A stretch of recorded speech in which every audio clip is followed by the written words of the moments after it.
ನಮ್ಮ ವ್ಯವಸ್ಥಾಪನಾ ಸಮಿತಿಯ ಅಧ್ಯಕ್ಷರಾದ ಶ್ರೀ ಮುಳಿಯ ಕೇಶವ ಪ್ರಸಾದ್ ಅವರು ಇದ್ದಾರೆ ನಮ್ಮೊಂದಿಗೆ. ಅವರನ್ನು ಈ ಸಭೆಗೆ ಸ್ವಾಗತಿಸ್ತಾ ಇದ್ದೇನೆ. ವ್ಯವಸ್ಥಾಪನಾ ಸಮಿತಿಯ ಎಲ್ಲ ಸದಸ್ಯರನ್ನು ಈ ಸಭೆಗೆ ಸ್ವಾಗತಿಸ್ತಾ ಇದ್ದೇನೆ. ಈ ಒಂದು ಶಿಬಿರದ ವಿಶೇಷ ಏನಂದರೆ, ಮೊದಲಿಗೆ ಸರಳ ಆಸನಗಳನ್ನು ನಮಗೆ ಹೇಳಿಕೊಡ್ತಾರೆ. ಪ್ರತಿನಿತ್ಯ ನಾವು ಮಾಡಲಿಕ್ಕೆ ಸಾಧ್ಯ ಆಗುವಂಥ ಆಸನಗಳು. ಯೋಗದ ಮಹತ್ವ ಅದೆಲ್ಲ ನಿಮಗೆ ಗೊತ್ತೇ ಇದೆ. ಮುಂದಕ್ಕೆ ಅವರು ಆಸನಗಳನ್ನು ಮಾಡ್ತಾ ಮಾಡ್ತಾ ತೆಗಿಯುವಲ್ಲದನ್ನು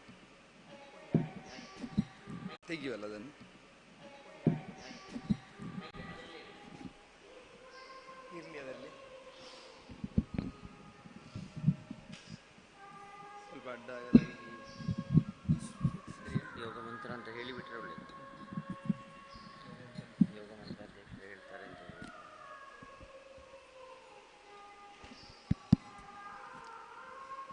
ದೇವಸ್ಥಾನದ ಆಡಳಿತ ಮಂಡಳಿಯ ಅಧ್ಯಕ್ಷರಾದ ಶ್ರೀ ಕೇಶವ ಪ್ರಸಾದ್ ಮಳಿ ಅವರಿಂದ ಯೋಗ ಮಂತ್ರದ ಪಠಣದೊಂದಿಗೆ ಈ ದಿನ ತರಗತಿಯನ್ನು ಪ್ರಾರಂಭಿಸುವ.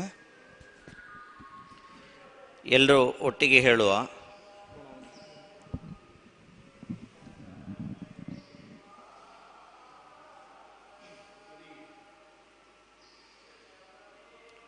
ಓಂ ಶ್ರೀ ಆದಿಯೋಗಿನೇ ನಮಃ.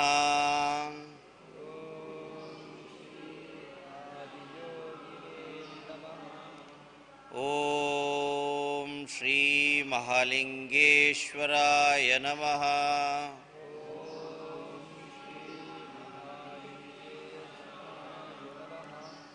ಓಂ ಶ್ರೀ ಪರಮೇಶ್ವರನೇ ನಮಃ.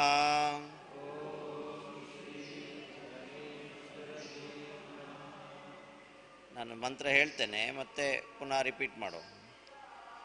ಯೋಗೇನ ಚಿತ್ತಸ್ಯ ಪದೇನ ವಾಚಾ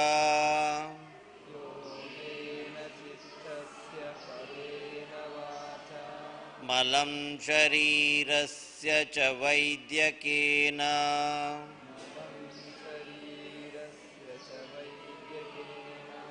ಯೋಪಾಕರೋತಂ ಪ್ರವರಂ ಮುನೀನಾ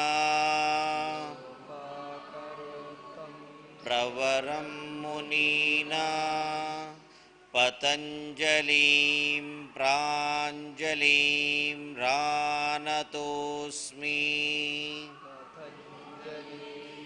ಪ್ರಾಂಜಲಿಂ ರಾನತೋಸ್ಮಿ.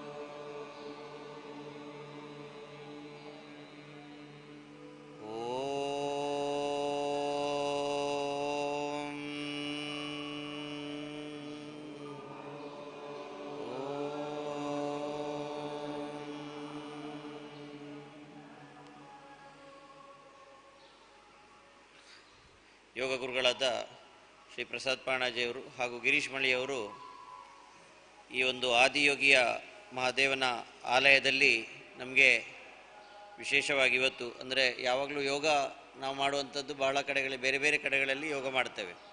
ಇವತ್ತು ನಮಗೆ ಆದಿಯೋಗಿಯ ಆಲಯದಲ್ಲೇ ಒಂದು ಅವಕಾಶ ಸಿಕ್ಕಿದಂಥದ್ದು ಬಹಳ ವಿಶೇಷ. ಆದಿಯೋಗಿಯ ಒಂದು ಆಶೀರ್ವಾದದಿಂದ ಅಂತ ಅನಿಸ್ಕೊಳ್ತೇನೆ ನಾನು. ಸೊ ಹಾಗೆ ಎಲ್ಲರೂ ನಾವು ಒಟ್ಟಾಗಿ ಯೋಗ ಮಾಡಿ ನಮ್ಮ ಆರೋಗ್ಯವನ್ನು ವೃದ್ಧಿಸುವೆಡೆಗೆ ಅಡಿ ಇಡುವ ಅಂತ ಹೇಳ್ತಾ, ಯೋಗ ಗುರುಗಳಾದ ಗಿರೀಶ್ ಮಳಿಯವರು ಹಾಗೂ ಪ್ರಸಾದ್ ಪಾಣಾಜಿಯವರು ನಮಗೆ ಮುಂದೆ ಹೇಳಿಕೊಡಬೇಕಾಗಿ ಕೇಳಿಕೊಳ್ತಾ ಇದ್ದೇನೆ. ವಂದನೆಗಳು.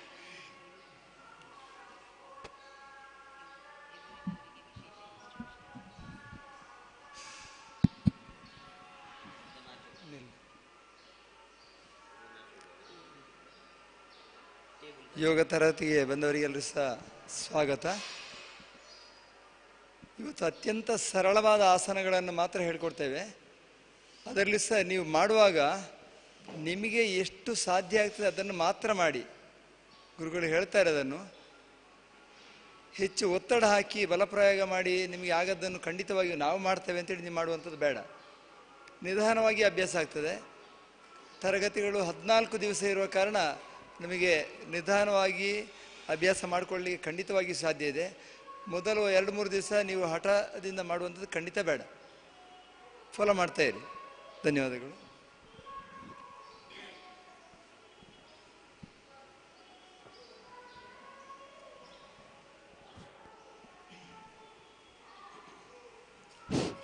ನೇರವಾಗಿ ಕೂತ್ಕೊಳ್ಳಿ. ಕಣ್ಣು ಮುಚ್ಚಿ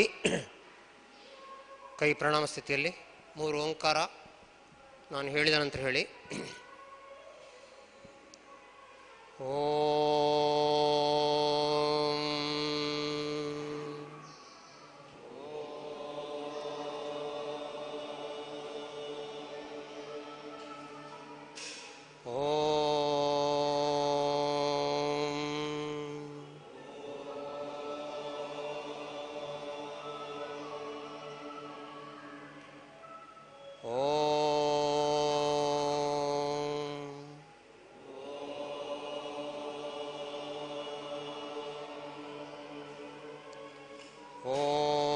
सहनाववतु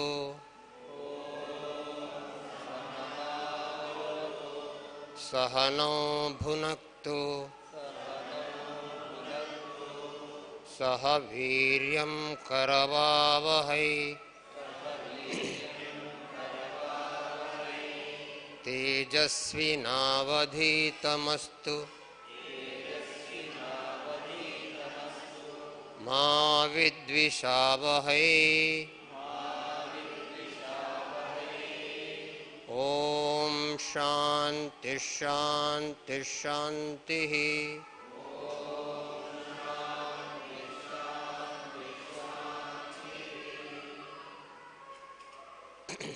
ಆದಿಯೋಗಿ ಮಹಾಶಿವನಿಗೆ ಸಾಷ್ಟಾಂಗ ಪ್ರಣಾಮ ಮಾಡ್ತಾ ನಿಮಗೆಲ್ಲರಿಗೂ ಪ್ರೀತಿಪೂರ್ವ ಸ್ವಾಗತ.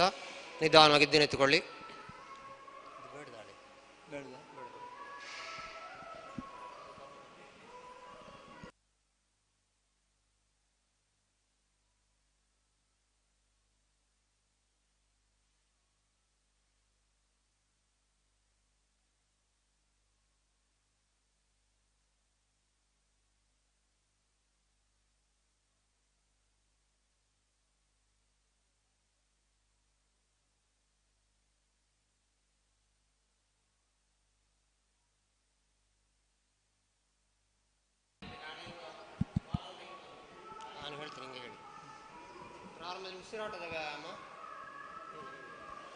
ಪ್ರಾರಂಭದಲ್ಲಿ ಉಸಿರಾಟದ ವ್ಯಾಯಾಮವನ್ನು ಮಾಡ್ತೇವೆ. ನಾವು ಯಾವ ರೀತಿ ಅಭ್ಯಾಸ ಮಾಡ್ತೇವೆ ಅದನ್ನು ನೀವು ಸಹ ಫಾಲೋ ಮಾಡಿ. ಗೊತ್ತಾಗದವರು ಕೇಳ್ಕೊಂಡು ಮತ್ತೆ ಕಂಟಿನ್ಯೂ ಮಾಡ್ಬೋದು. Hand in and out breathing.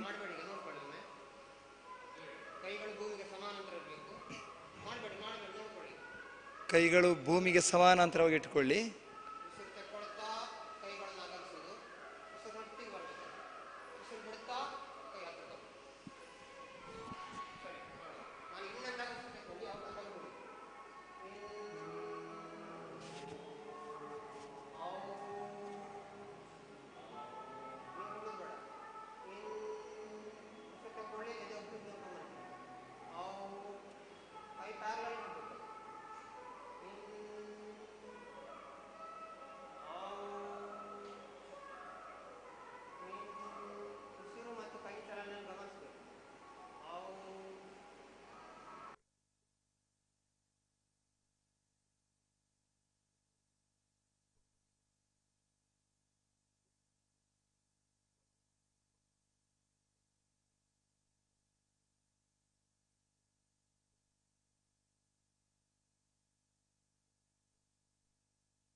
ಕಾಲು ಮೇಲೆ ಕೊಡಬೇಕು. ಉಸಿರು ತಗೊಳ್ತಾ ಕಾಲು ಬೆರಳುಗಳ ಮೇಲೆ ಬರಬೇಕು. ಇಡೀ ಬಾಡಿ ಸ್ಟ್ರೆಚ್ ಆಗಬೇಕು. ಮಾಡಬೇಡಿ ಫುಲ್ ಉಸಿರು ತಗೊಳ್ಳಿ. ಫುಲ್ ಸ್ಟ್ರೆಚ್ ಆಗಬೇಕು. ಉಸಿರು ಬಿಡ್ತಾ ಮಾಡಬೇಡಿ. ನಾವು ಔಟಿಂಗ್ ಮಾಡೋದು. ಇನ್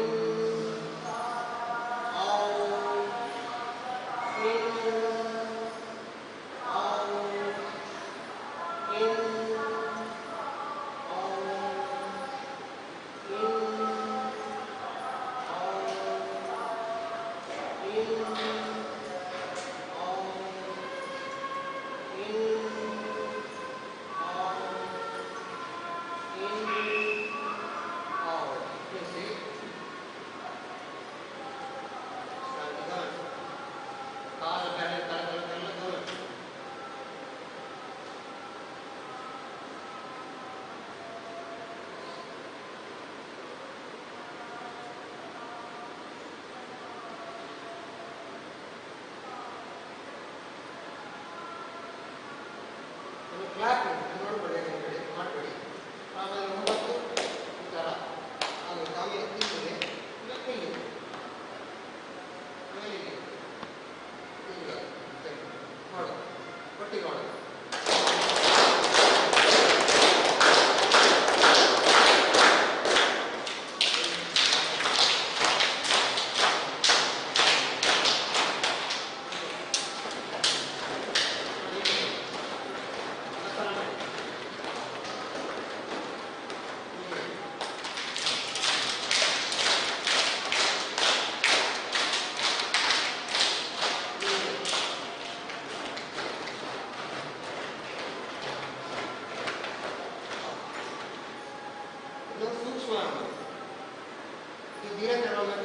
ವಿಶೇಷವಾಗಿ ಅಭಿವೃದ್ಧಿಪಡಿಸಿದೆ.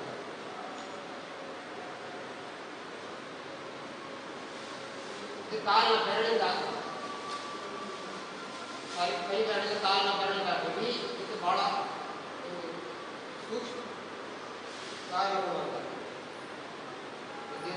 ಇದು ಮಾಡಿದ್ರೆ 3 ಗಂಟೆ ಬೇಕು. ಅಲ್ಲಿ ಕೆಲವು ನಮಗೆ ಬೇಕಾದ್ರೆ ನಾವು ಮಾಡಿಸ್ಕೊಳ್ತೇವೆ. ಇಲ್ಲಿ ಪ್ರಾರಂಭ ಅಂಗುಲಿ ಶಕ್ತಿ ವಿಕಾಸ ಕೈ ಬೆರಳು ನೋಡಿ ಬಹಳ ಸಣ್ಣ, ಬಹಳ ಸೂಕ್ಷ್ಮ. ವೀರೇಂದ್ರ ಬ್ರಹ್ಮಚಾರಿ ಅಂತೇಳಿ ಅವರು ಬಹಳ ಕುಖ್ಯಾತಿ ಮನುಷ್ಯ. ಆದರೆ ಅವರ ಸೂಕ್ಷ್ಮವಾದ ಕೊಡುಗೆ ನೋಡಿದರೆ ನಾವು ನಿಜವಾಗಿ ಅವರಿಗೆ ಸರೆಂಡರ್ ಆಗಬೇಕು. ಇಲ್ಲಿ ಕೈ ಬೆರಳಿಂದ ಪ್ರಾರಂಭ ಆಗಿ ಕಾಲಿನ ಬೆರಳಿನ ತನಕ ಭಾಳ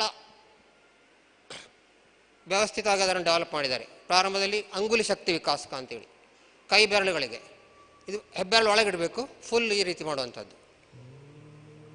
ಸರಿ ಮಾಡಿ, ಗಿರೀಶರೊಟ್ಟಿಗೆ ಮಾಡಿ ಅದೇ ಇದರಲ್ಲಿ. ಕೈ ಫುಲ್ ಸ್ಟ್ರೆಚ್ ಆಗಿರಬೇಕು, ಹೆಬ್ಬೆರಳು ಒಳಗೆ ಟೈಟ್ ಹಿಡಿಬೇಡಿ, ಟೈಟ್ ಹಿಡಿಬೇಡಿ. Just throw your fingers. ಅಲ್ಲಿ ಕೈ ಬೆರಳಿನ ಇದೆಲ್ಲ ಗಮನಿಸ್ಬೇಕು ನೀವು. ದ ನರ್ವ್ ಇಂಪಲ್ಸಸ್, ಸೆನ್ಸೇಷನ್ ಎಲ್ಲ ಗೊತ್ತಾಗಬೇಕು ನಿಮಗೆ. ಮನಸ್ಸು ಅದರ ಚಲನೆ ಒಟ್ಟಿಗಿರಬೇಕು ನೀವು. ಸರಿ, ಕೈ ಕೆರಳಗಾಕಿ ಗಮನಿಸಿ. ನೀವು ಗೊತ್ತಾಗ್ತದೆ, ಏನೋ ಕೈ ಬೆರಳಿನ ಸಂದಿನಲ್ಲೆಲ್ಲ ಗೊತ್ತಾಗ್ತದೆ. ನೀವು ಜಿಮ್ ಜಿಮ್ ಜಿಮ್ ಆದಾಗೆಲ್ಲ ಗೊತ್ತಾಗ್ತದೆ. ಬ್ಲಡ್ ಫ್ಲೋ, ನರ್ವ್ ಇಂಪಲ್ಸಸ್ ಎಲ್ಲ ಗೊತ್ತಾಗ್ತದೆ ನಿಮಗೆ, ಗಮನಿಸಿ. ನೆಕ್ಸ್ಟ್ ಮಣಿ ಬಂಧ ಶಕ್ತಿ ವಿಕಾಸಕ ಮಾಡಬೇಡಿ, ನೋಡ್ಕೊಳ್ಳಿ. ಮಣಿ ಅಂದರೆ ರಿಸ್ಟ್, ಬಂಧ ಅಂದರೆ ಲಾಕ್. ಇದನ್ನು ಟೈಟ್ ಹಿಡಿಬಾರ್ದು. ಟೈಟ್ ಹಿಡಿದೋಗ್ಲಿ ನೀವು ಆಯಾಸ ಆಗ್ತದೆ. ಫ್ರೀಯಾಗಿ ಲೈಕ್ ನೈಸ್ಲಿ ಲುಬ್ರಿಕೇಟೆಡ್ ವೀಲ್ ಫ್ರೀ ತಿರುಗಿಸಿ. ಹೆಬ್ಬೆರಳೊಳಗೆ, ಹೆಬ್ಬೆರಳೊಳಗೆ. ಸರಿ, ತಿರುಗದವ್ರು ಏನು ಮಾಡಬೇಕಂದ್ರೆ ಕೈಯನ್ನು ಹೀಗೆ ಹಿಡಿದು ಹೀಗೆ ಇಲ್ಲಿ ಹಿಡ್ಕೊಳ್ಬೇಕು, ಆಗ ತಿರುಗ್ತದೆ. ಕೆಲವು ತಿರುಗುವುದೇ ಇಲ್ಲ, ಗಮನಿಸಿ. ರಿಸ್ಟ್ ಟ್ವಿಸ್ಟ್ ಆಗುವುದನ್ನು ಗಮನಿಸಿ. ರಿವರ್ಸ್. ಮಣಿ ಬಂಧ ಶಕ್ತಿ ವಿಕಾಸಕ. ಮಣಿ ಅಂದರೆ ರಿಸ್ಟ್, ಬಂಧ ಅಂದರೆ ಲಾಕ್.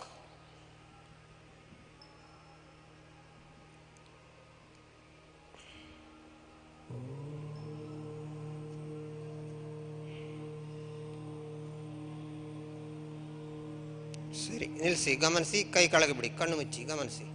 ರಿಸ್ಟ್ ಜಾಯಿಂಟನ್ನು ಗಮನಿಸಿ ವಿಶೇಷವಾಗಿ.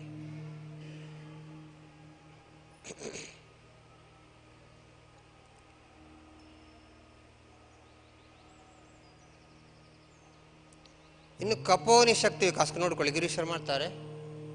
ಕೈಗಳನ್ನು ಮಾಡಬೇಡಿ. ಈಗ ಭುಜದ ಮೇಲೆ ಇಲ್ಲಿ ಕೈಯ ಸ್ಪರ್ಶ ಗಮನಿಸಬೇಕು. ಹತ್ತಿರ ತಂದು ಹಿಂದೆ ಚೆಸ್ಟ್ ಎಕ್ಸ್ಪಾಂಡ್ ಆಗಬೇಕು. ಮೇಲೆ ಕೊಂಡೋಗಿ ಹಿಂದೆ ಕೊಂಡೋಗುವಂಥದ್ದು. ಸುದರ್ಶನ ಮಾಡಬೇಡಿ, ನಿಲ್ಲಿ. ಹಾಂ, ಇನ್ನು ಕೆಳಗಿಂದ ಮೇಲೆ. ಸರಿ, ಮಾಡು, ಒಟ್ಟಿಗೆ ಮಾಡಿ, ಅವರೊಟ್ಟಿಗೆ ಮಾಡಿ. ಕಪೋನಿ ಶಕ್ತಿ. ಕಪೋನಿ ಅಂದರೆ ಎಲ್ಬೋ. ವಿಶೇಷವಾಗಿ ಭುಜ ತಿರುಗುವುದನ್ನು, ಕೈಯ ಸ್ಪರ್ಶವನ್ನು ಗಮನಿಸ್ತಾ ಮಾಡಿ.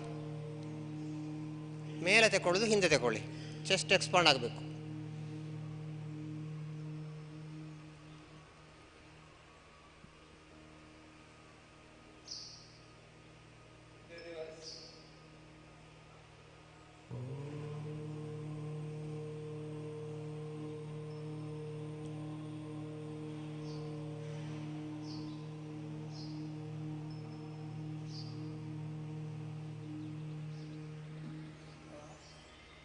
ನಿಲ್ಲಿಸಿ, ವಿಶ್ರಾಂತಿ.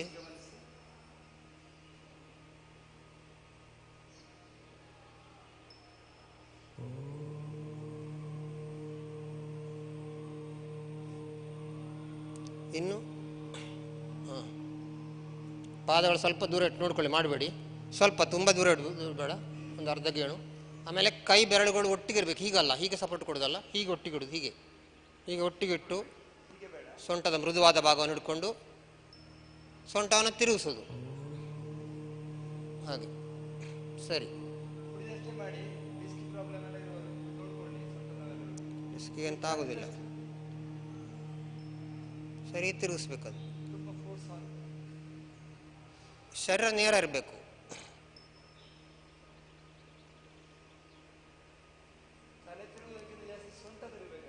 ಸೊಂಟ ಮಾತ್ರ. ಇನ್ನು ವಿರುದ್ಧ ದಿಕ್ಕಿಗೆ.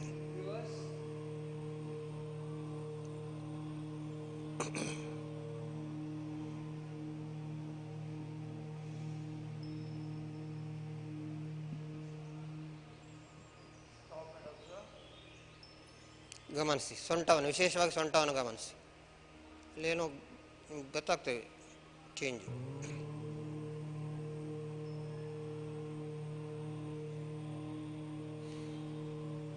ಇನ್ನು ಜಾನು ಶಕ್ತಿ ವಿಕಾಸ. ಜಾನು ಅಂದರೆ ನೀ, ಮೊಣಕಾಲು ಮಾಡಬೇಡಿ. ನೋಡ್ಕೊಳ್ಳಿ, ಇಲ್ಲಿ ಪಾದವನ್ನು ಸ್ವಲ್ಪ ದೂರ, ಬೇರೆ ಒಂದು 2 ಇಂಚ್ ಬೇಕಾದ ದೂರ ಇಟ್ಕೊಳ್ಬೋದು ನೀವು.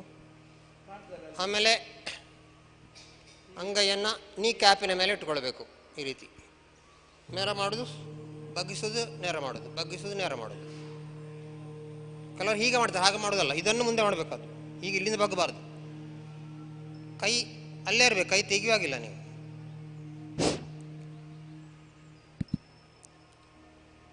ಕೈಯ ಸ್ಪರ್ಶ, ಮೊಣಕಾಲು ಬಗ್ಗುವುದನ್ನು ಗಮನಿಸಿ. Just enjoy the practice, be with the practice.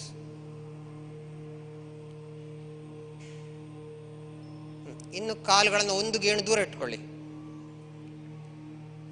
ಒಂದು ಗೇಣು. ಇನ್ನು ತಿರುಗಿಸೋದು, ಅಲ್ಲೇ ಕೈ ಅಲ್ಲೇ ಇರಬೇಕು. ಈ ರೀತಿ ಒಳಗಿಂದ ಹೊರಗೆ ಹೀಗೆ ಬರಬೇಕದು.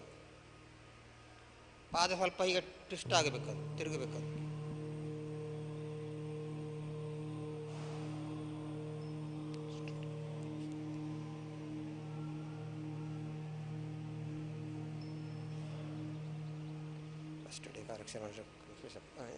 ಇನ್ನು ವಿರುದ್ಧ ದಿಕ್ಕಿಗೆ. ಆಗ ಹೀಗೆ ಮಾಡಿದ್ದು, ಈಗ ಇತ್ಲಾಗಿಂದ ಹೀಗೆ.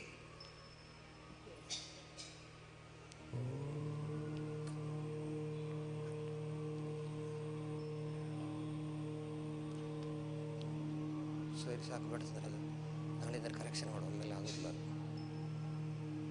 ನಿಲ್ಲಿಸಿ, ವಿಶ್ರಾಂತಿ.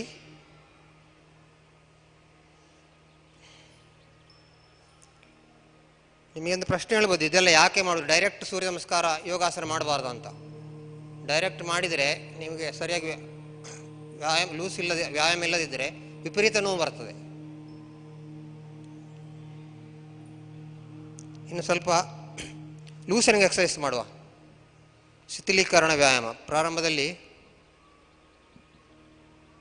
ಪರಿವೃತ್ತ ಟ್ವಿಸ್ಟಿಂಗ್. ಕಾಲು ದೂರ ಇಡಿ, ಕಾಲು ದೂರ ಆದಷ್ಟು ದೂರ ಇಡಿ. ಮಾಡಬೇಡಿ, ನೋಡ್ಕೊಳ್ಳಿ.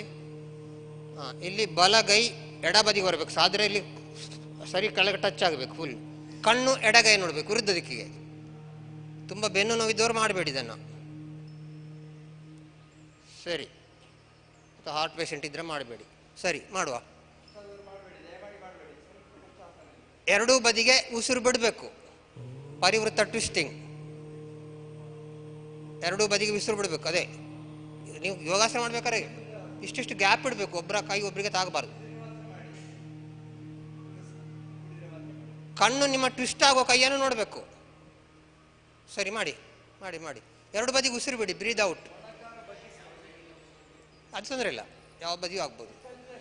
ಮೊಣಕಾಲು ಬಗ್ಗಲೇಬಾರ್ದು, ಏನು ಉಪಯೋಗ ಇಲ್ಲ ಮೊಣಕಾಲು ಬಗ್ಗಿದ್ರೆ. No compromise.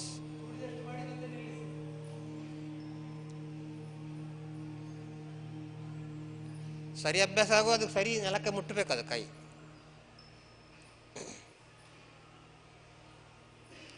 ಸರಿ, ನಿಲ್ಲಿಸಿ, ವಿಶ್ರಾಂತಿ.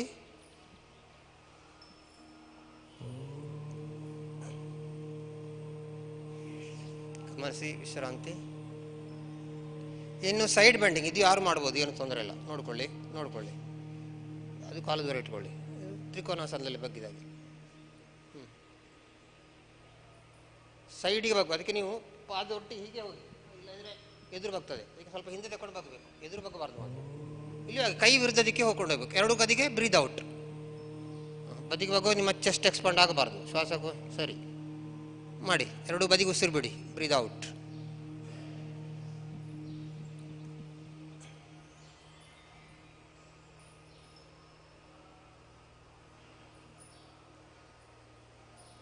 ಹಾಂ, ಒಂದೇ ಬದಿಗೆ ಒಂದೇ ಬದಿಗೆ ಆಗ ಮಾಡಿದ್ದಲ್ಲ, ಒಂದೇ ಬದಿಗೆ. ಹಾಂ,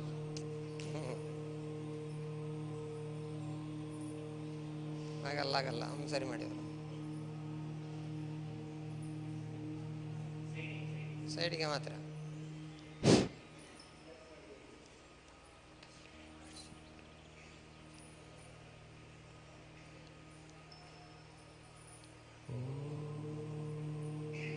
ಸರಿ, ನಿಲ್ಲಿಸಿ. ಅಲ್ಲೇ ಕೂತ್ಕೊಳ್ಳಿ, ಕಾಲು ನೀಡಿ ಕೂತ್ಕೊಳ್ಳಿ.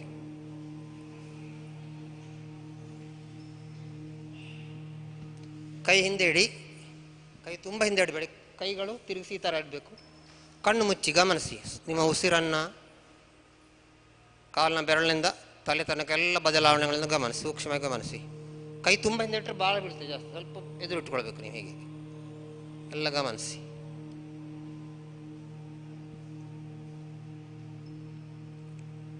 ಬಟ್ಟೆಲ್ಲಿ ಫುಲ್ ಬಿಡಿಸಿ, ಅದನ್ನು ಫುಲ್ಲು ಬಟ್ಟೆ ಫುಲ್ ಬಿಡಿಸಿ. ಅದೇ ಚಿಕ್ಕ ಬಟ್ಟೆ ಎಲ್ಲ ಆಗುವುದಿಲ್ಲ, ಯಾಕೆಂದರೆ ನಿಮ್ಮ ನೆಲದ ನಾಳೆ ಶವಾಸನ ಮಾಡುವಾಗ ನಿಮ್ಮ ಅಂಗ ನೆಲಕ್ಕೆ ತಾಗಬಾರ್ದು. ಮತ್ತು ಆ ಸಿಂಥೆಟಿಕ್ಕಿಂದ ಜಮಖಾನ ಒಳ್ಳೆಯದು, ಸ್ವಲ್ಪ ಅಗಲ ಜಮಖಾನ. ಮತ್ತು ಅದನ್ನು ನೀವು ಬೇರೆ ಯಾವುದಕ್ಕೂ ಉಪಯೋಗ ಮಾಡಬಾರ್ದು, ಶುದ್ಧವಾಗಿರಬೇಕು. ಅದು ಬರೀ ಯೋಗಾಸನಕ್ಕೆ ಮಾತ್ರ ಉಪಯೋಗ ಮಾಡಬೇಕು. ನೀವು ಬೆಡ್ಶೀಟ್ ಇದು ಮಲಗುವಾಗ ಉಪಯೋಗ ಮಾಡೋದನ್ನು ಉಪಯೋಗ ಮಾಡಬಾರ್ದು. ಯಾಕೆಂತ ಮತ್ತೆ ಹೇಳ್ತೇನೆ. ಈಗ ಬಟರ್ಫ್ಲೈ ಎಕ್ಸಸೈಸ್, ನಿಮಗೆ ಜಾಗಿಂಗ್ ಮಾಡಲಿಕ್ಕೆ ಕಷ್ಟ ಆದರೆ ಅದರ ಬೆನಿಫಿಟಲ್ಲಿ ಇದೆಲ್ಲ ಸಿಗ್ತದೆ. ನೋಡ್ಕೊಳ್ಳಿ, ಮಾಡಬೇಡಿ. ಈಗ ಪಾದಗಳನ್ನು ಹತ್ತಿರ ಸೇರಿಸಬೇಕು, ಮಾಡಬೇಡಿ. ನೋಡ್ಕೊಳ್ಳಿ, ಬೆನ್ನು ನೇರ ಇರಬೇಕು. ಕೈಗಳಿಂದ ಕಾಲಿನ ಬೆರಳನ್ನು ಹಿಡ್ಕೊಳ್ಬೇಕು, ಕೈ ಬೆರಳನ್ನು ಸೇರಿಸಿ ಆಮೇಲೆ ಫ್ಲೈ ಮಾಡಬೇಕು ಆದಷ್ಟು. ಮುಂದೆ ನೀವು ಪದ್ಮಾಸನ ಮಾಡಬೇಕಾದ್ರೆ ಇನ್ನು ಮಾಡುವ ಬಟರ್ಫ್ಲೈ ಎಕ್ಸಸೈಸ್, ಚಿಟ್ಟೆ ವ್ಯಾಯಾಮ ಮಾಡಿ. ಹಾಂ ಹಾಂ, ಕೈ ಬೆರಳನ್ನು ಸೇರಿಸಿ, ಹೀಗೆ ಸೇರಿಸಿ. ಹಾಂ ಹಾಂ, ಹಿಡ್ಕೊಳ್ಳಿ. ಟೋಸನ್ನೆಲ್ಲ ಹಿಡ್ಕೊಳ್ಳಿ, ಫ್ಲೈ ಮಾಡಿ. ಆದಷ್ಟು ಕುಣಿಸ್ಬೇಕು. ಬೆನ್ನು ನೇರ.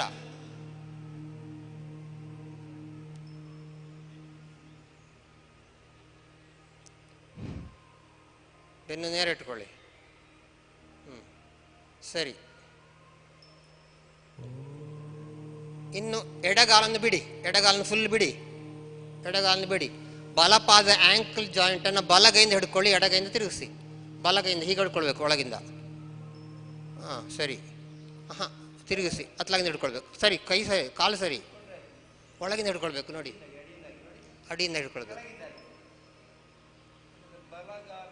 ಆ ಕೈಯಿಂದ ಹಿಡ್ಕೊಳ್ಬೇಕು, ಆ ಕೈಯಿಂದ ಹಿಡ್ಕೊಳ್ಬೇಕು, ಆ ಕೈಯಿಂದ ಒಳಗಿಂದ. ಬಲಗಾಲು ಬಲಗಾಲು ಆಗಲ್ಲ. ಹಾಂ ಹಾಂ, ಇನ್ನು ತಿರುಗಿಸಿ. ಅದನ್ನು ಹೀಗೆ ತಿರುಗಿಸೋದು ಅಷ್ಟೇ, ತಿರುಗಿಸೋದು.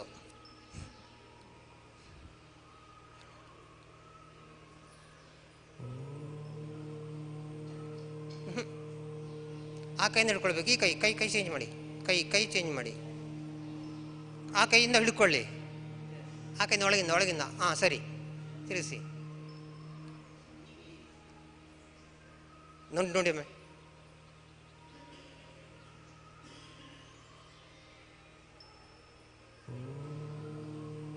ತೊಡೆ ಮೇಲೆ ಇಟ್ಕೊಳ್ಬಾರ್ದು, ಎತ್ತಬೇಕು ನೀವು.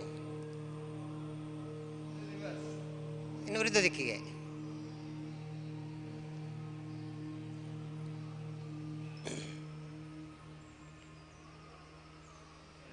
ಇನ್ನು ತೊಡೆ ಮೇಲೆ ಇಟ್ಟುಕೊಂಡು ಮೇಲೆ ಕಡೆ ಒತ್ತಿ. ಇಲ್ಲೂ ಹಾಗೆ ಕೈ ಬೆರಳನ್ನು ಸೇರಿಸಿ ಪಾದದ ಮೇಲೆ ಇಟ್ಟುಕೊಳ್ಳೋದು. ಹಾಂ, ಮೇಲೆ ಕೆಳಗೆ ಒತ್ತಿ.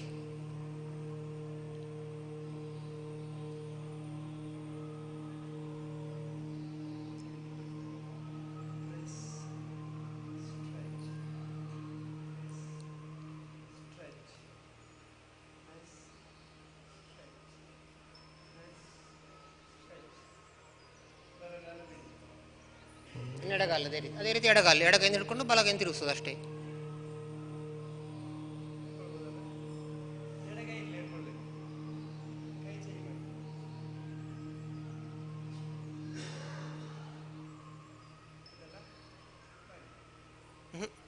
ಕೈ ಆಚೆ ಕೈಯಿಂದ ಹಿಡ್ಕೊಳ್ಬೇಕು, ಆ ಕೈಯಿಂದ.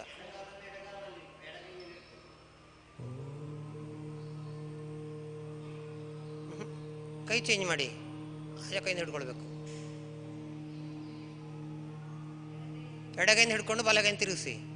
ಹಾಂ, ಎಡಗಾಲಿಗೆ ಎಡಗೈ ಅಷ್ಟೇ, ಸಿಂಪಲ್ ಅದು. ಆಯ್ತು, ಆಯ್ತಾ?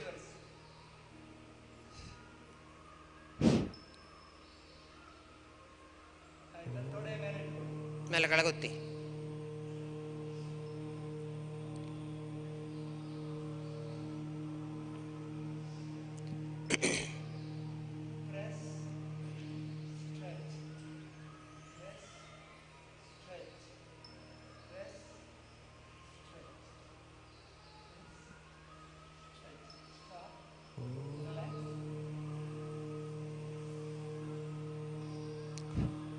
ಇನ್ನು ಅಲ್ಲೇ ಕೂತ್ಕೊಳ್ಳಿ, ನೋಡಿಕೊಳ್ಳಿ. ಬೆನ್ನ ಹಿಂದೆ ಮಾಡುವ ಎರಡು ವ್ಯಾಯಾಮ ಹೇಳ್ಕೊಳ್ತೇನೆ.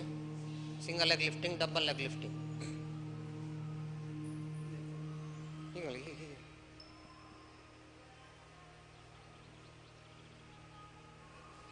ಕೈ ಹಿಂದೆ ನೋಡ್ಕೊಳ್ಳಿ. ಸುರಿಗೆ ಉಸಿರು ತೆಕ್ಕೊಳ್ತಾ ಬಲಗಾಲು ಎಷ್ಟಾಗ್ತದೆ ಅಷ್ಟು, ಮೊಣಕಾಲು ಬಗ್ಗಬಾರದು. ಉಸಿರು ಬಿಡ್ತಾ ಕೆಳಗೆ, ಆಮೇಲೆ ಮತ್ತೊಂದು ಕಾಲು. ತುಂಬ ಮೇಲೆ ಬಂದರೆ ಈ ಕಾಲು ಮೇಲೆ ಬರ್ತದೆ, ಅದಕ್ಕೆ ಬೇಡ, ನೇರ ಇರಬೇಕು ಮಾತ್ರ. ಸರಿ. ಇನ್ನು ನೀವು ವಿಶೇಷವಾಗಿ ಗಮನಿಸಬೇಕಾದ್ದು, ಎರಡೂ ಕಾಲು ಮೇಲೆ ಎತ್ತುವಾಗ ಮಾಡಬೇಡಿ. ಈಗ ಎರಡೂ ಕಾಲು ಮೇಲೆ ಹತ್ತಬೇಕು, ನೋಡಿಕೊಳ್ಳಿ. ಇಲ್ಲಿ ನೀವು ಫುಲ್ ಎತ್ತಬೇಕು ಅಂತೂ ಇಲ್ಲ, ತೊಂದರೆ ಇಲ್ಲ. ಇದರ ಇಫೆಕ್ಟ್ ಇರುವುದೇ ಸಾಧಾರಣ ಮಧ್ಯಕ್ಕೆ ಬಂದ ನಂತರ. ಗಡ್ಡ ಸ್ವಲ್ಪ ಮುಂದೆ ಮಾಡಿರ್ಬೇಕು, ಇಲ್ಲದ್ರೆ ಇದು ಮೇಲೆ ಬರ್ತದೆ ಹೀಗೆ. ಇನ್ನು ಬಿಡ್ತಾ ಮಧ್ಯಕ್ಕೆ ಬಂದ ನಂತರ ಎಷ್ಟು ನಿಧಾನ ಆಗ್ತೋ ಅಷ್ಟು ನಿಧಾನ ಬಿಡಬೇಕು. ಹೊಟ್ಟೆಯ ಮೇಲೆ ವಿಪರೀತ ಒತ್ತಡ ಬೀಳ್ತದೆ. ಇದು ಡೈಜೆಷನಿಗೆಲ್ಲ ಭಾಳ ಒಳ್ಳೆಯದು. ಮತ್ತು ಹೊಟ್ಟೆಗೆ ಇನ್ನೂ ಬೇರೆ ವ್ಯಾಯಾಮ ನಾಳೆ ನಂತರ ಬೇರೆ ಕೊಡ್ತೇನೆ ನಾನು, ಉದರಕರ್ಷಣ ವ್ಯಾಯಾಮ ಅಂತೇಳಿ. ಇದಕ್ಕೆ ದ್ವಿಪಾದ ಉತ್ಥಾನ ವ್ಯಾಯಾಮ ಅಂತೇಳಿ ಹೆಸರುಂಟು. ಅಥವಾ ಡಬಲ್ ಲೆಗ್ ಲಿಫ್ಟಿಂಗ್. ಎಲೆತ್ತಿ ಉಸಿರು ಬಿಟ್ಟ ನಂತರ ಮಧ್ಯಕ್ಕೆ ಬಂದ ನಂತರ ಮೊಣಕಾಲು ಬಗ್ಗಿಸದೆ ಭಾಳಷ್ಟು ನಿಧಾನದಲ್ಲಿ ಬಿಡಬೇಕು. ಎಷ್ಟು ನಿಧಾನ ಆಗ್ತದೆ ಅಷ್ಟು ನಿಧಾನ. ಆಗ ಹೊಟ್ಟೆ ಮೇಲೆ ನೀವು ಸ್ಪೀಡ್ ಬಿಟ್ಟರೆ ಏನು ಉಪಯೋಗ ಇಲ್ಲ ಇದರಲ್ಲಿ. ಅದು ಹೊಟ್ಟೆ ಮೇಲೆ ಏನು ಒತ್ತಡ ಬೀಳುವುದಿಲ್ಲ. ಹೊಟ್ಟೆ ಮೇಲೆ ಸರಿ ಒತ್ತಡ ಬೀಳಬೇಕು ಅದು. ಸರಿ, ಫಸ್ಟ್ ಸಿಂಗಲ್ ಲೆಗ್ ಲಿಫ್ಟಿಂಗ್ ಮಾಡುವ. ಕೈಗಳು ಹಿಂದೆ ಇಟ್ಕೊಳ್ಳಿ. ನಿಮ್ಮಷ್ಟಕ್ಕೆ ಮಾಡಿ. ಉಸಿರು ತೆಕ್ಕೊಳ್ತಾ ಬಲಗಾಲೊಮ್ಮೆ, ಆಮೇಲೆ ಎಡಗಾಲೊಮ್ಮೆ.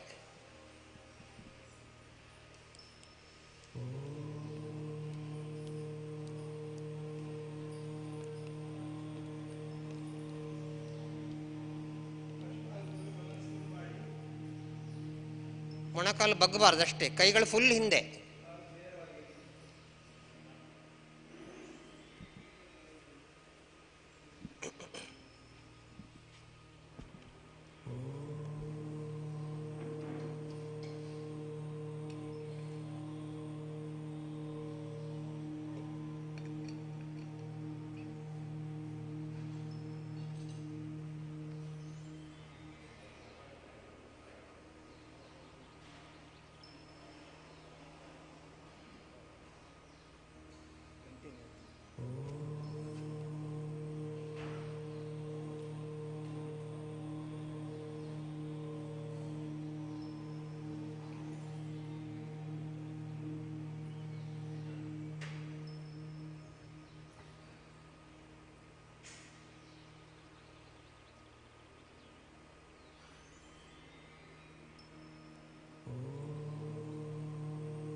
ಎರಡು ಕಾಲಲ್ಲಿ ಮಾಡಿ ಡಬಲ್ ಲೆಗ್ ಲಿಫ್ಟಿಂಗ್. ಗಡ್ಡ ಸ್ವಲ್ಪ ಮುಂದೆ ಮಾಡಿ ಇಟ್ಕೊಳ್ಳಿ, ಗದ್ದ. ಆಮೇಲೆ ಕಾಲುಗಳನ್ನು ಬಿಡುವಾಗ ಒಂದು 40 ಡಿಗ್ರಿ ಬಂದ ನಂತರ ಭಾಳ ನಿಧಾನದಲ್ಲಿ ಬಿಡಿ, ಅಷ್ಟೇ, ತುಂಬ ನಿಧಾನದಲ್ಲಿ. ಮೊಣಕಾಲು ಬಗ್ಗಿರೆ ಏನೂ ಉಪಯೋಗ ಇಲ್ಲ, ಅದು ಮಾಡದಿರೋದು ಒಳ್ಳೆಯದು. ಮೊಣಕಾಲು ಬಗ್ಗಿರೆ ನೋ ಯೂಸ್, ಹೊಟ್ಟೆ ನೋವಾಗಬೇಕು, ಏನಾಗೋದಿಲ್ಲ. ಕೈಗಳು ಹಿಂದೆ, ಕೈಗಳು ಫುಲ್ ಹಿಂದೆ, ಕೈಗಳು ಹಿಂದೆ ಇಡಬೇಕು, ಹಿಂದೆ ಫುಲ್ ಕೈಗಳು ಹಿಂದೆ, ಕೈಗಳು ಹಿಂದೆ ಇಡಿಸಿ ಅವರು, ಹಿಂದೆ ಹಿಂದೆ ಹಿಂದೆ, ಕೈಗಳು ಹಿಂದೆ.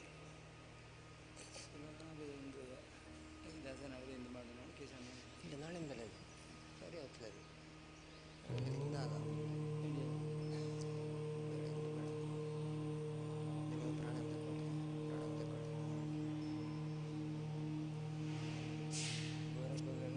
ಇಲ್ಲಪ್ಪ ಬರೋಬ್ಬರಿ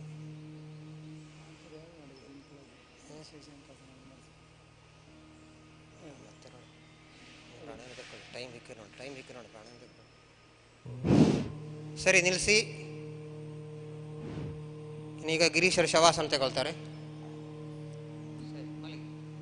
ಶವಾಸನ ತೋರಿಸಬೇಡಲ್ಲ, ನಾಳೆ ತೋರಿಸಿ. ಕಾಲು ದೂರ, ಅಂಗೈ ಮೇಲ್ಮುಖವಾಗಿ. ಆಸನ ಈಗ ಪ್ರಾಣಾಯಾಮ ತಗೊಳ್ಳಿ, ಸಣ್ಣಗೆ ಶವಾಸನ ತಗೊಳ್ಳಿ. ಮಲ್ಕೊಳ್ಳಿ, ಮಲ್ಕೊಳ್ಳಿ.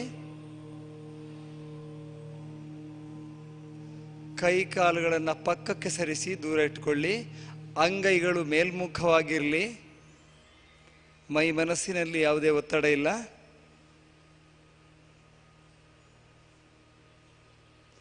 ದೇಹದ ಒಂದೊಂದೇ ಭಾಗವನ್ನು ಸಡಿಲಿಸ್ತಾ ಬರುವ. ಯಾವುದೇ ಭಾಗಕ್ಕೆ ಚಲನೆ ಇರುವುದಿಲ್ಲ. ಮನಸ್ಸಿನ ಸೂಕ್ಷ್ಮವಾದ ಆಜ್ಞೆಯ ಮೂಲಕ ಸಡಿಲಿಸಿದರಾಯಿತು.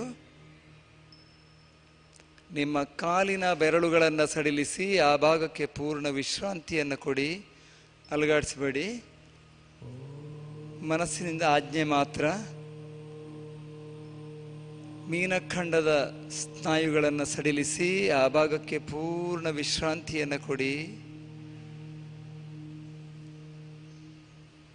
ಮೊಣಕಾಲಿನ ಚಿಪ್ಪುಗಳನ್ನು ಸಡಿಲಿಸಿ ಈ ಎರಡೂ ಮೊಣಕಾಲುಗಳಿಗೆ ಪೂರ್ಣ ವಿಶ್ರಾಂತಿಯನ್ನು ಕೊಡಿ. ತೊಡೆಯ ಸ್ನಾಯುಗಳನ್ನು ಸಡಿಲಿಸಿ ಎರಡೂ ಕಾಲುಗಳಿಗೆ ಪೂರ್ಣ ವಿಶ್ರಾಂತಿಯನ್ನು ಕೊಡಿ. Relax, totally relax. ಪೃಷ್ಠದ ಸ್ನಾಯುಗಳನ್ನು ಸಡಿಲಿಸಿ ಸೊಂಟದ ಭಾಗಕ್ಕೆ ವಿಶ್ರಾಂತಿಯನ್ನು ಕೊಡಿ.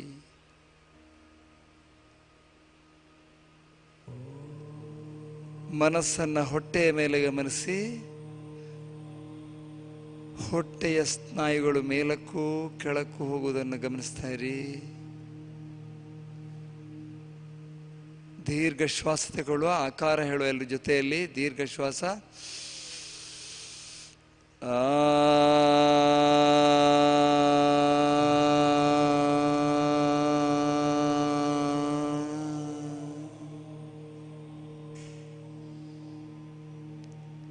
Feel the gentle vibration of akara on your abdomen. ಮನಸ್ಸನ್ನು ಬೆನ್ನಿನ ಮೇಲೆ ಕೇಂದ್ರೀಕರಿಸಿ ಬೆನ್ನಿನ ಪ್ರತಿಯೊಂದು ಸ್ನಾಯುಗಳಿಗೆ ಪೂರ್ಣ ವಿಶ್ರಾಂತಿಯನ್ನು ಕೊಡಿ.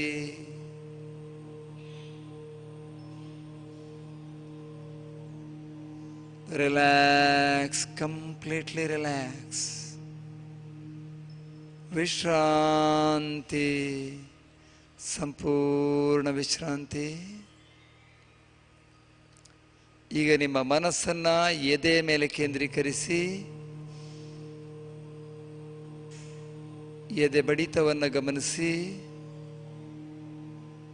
ದೀರ್ಘ ಶ್ವಾಸ ತಗೊಂಡು ಎಲ್ಲರ ಜೊತೆಯಲ್ಲಿ ಉಕಾರವನ್ನು ಹೇಳುವ. ದೀರ್ಘ ಶ್ವಾಸ ತಗೊಳ್ಳಿ.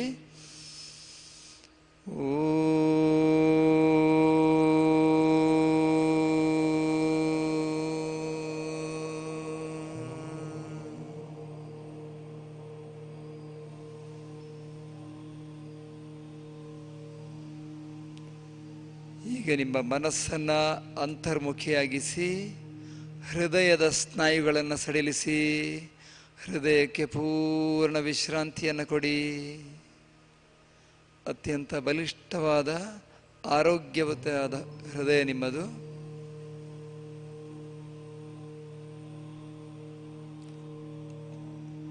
ಕೈ ಬೆರಳುಗಳನ್ನು ಸಡಿಲಿಸಿ ಅಂಗೈಯ ಸ್ನಾಯುಗಳಿಗೆ ಪೂರ್ಣ ವಿಶ್ರಾಂತಿಯನ್ನು ಕೊಡಿ. Relax, totally relax. ಕುತ್ತಿಗೆಯ ಸ್ನಾಯುಗಳನ್ನು ಸಡಿಲಿಸಿ ಆ ಭಾಗಕ್ಕೆ ವಿಶ್ರಾಂತಿಯನ್ನು ಕೊಡಿ. ಗಂಟಲು, ಅಲ್ಲಿನ ಎರಡು ಪ್ರಮುಖವಾದ ಗ್ರಂಥಿಗಳು ಥೈರಾಯ್ಡ್ ಆ್ಯಂಡ್ ಪ್ಯಾರಾಥೈರಾಯ್ಡ್, ಆ ಎಲ್ಲ ಭಾಗಗಳಿಗೆ ಪೂರ್ಣ ವಿಶ್ರಾಂತಿಯನ್ನು ಕೊಡಿ. ಈಗ ನಗುಮುಖದಿಂದ ಮುಖದ ಸ್ನಾಯುಗಳನ್ನು ಸಡಿಲಿಸಿ ತುಟಿಗಳು ಮೃದುವಾಗಿ ಮುಚ್ಚಿರಲಿ, ಕಣ್ರೆಪ್ಪೆಗಳು ಹದವಾಗಿ ಮುಚ್ಚಿರಲಿ. ಗಲ್ಲದ ಸ್ನಾಯುಗಳು, ಎರಡು ಕಿವಿಗಳು, ಮೂಗು, ಮೂಗಿನ ತುದಿಯ ಭಾಗ, ಕಣ್ಣು, ಕಣ್ಣಿನ ಹುಬ್ಬಿನ ಭಾಗ, ಭ್ರೂಮಧ್ಯ, ಹಣೆ, ತಲೆ, ನೆತ್ತಿ,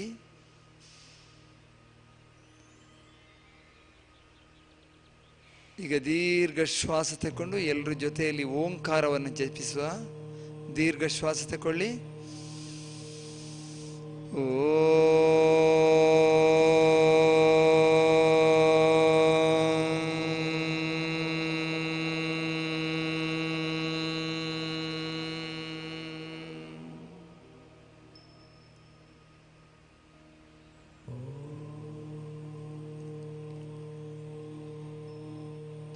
ಓಂಕಾರದ ಕಂಪನಗಳು ಇಡೀ ದೇಹಕ್ಕೆ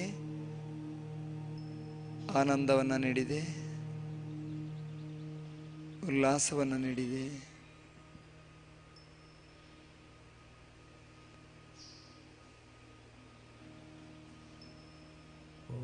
ಮೈ ಮನಸ್ಸಿನಲ್ಲಿ ಯಾವುದೇ ಒತ್ತಡ ಇಲ್ಲ. ಇಡೀ ದೇಹ ಶವದಂತೆ ಭೂಮಿಯ ಮೇಲೆ ಮಲಗಿದೆ.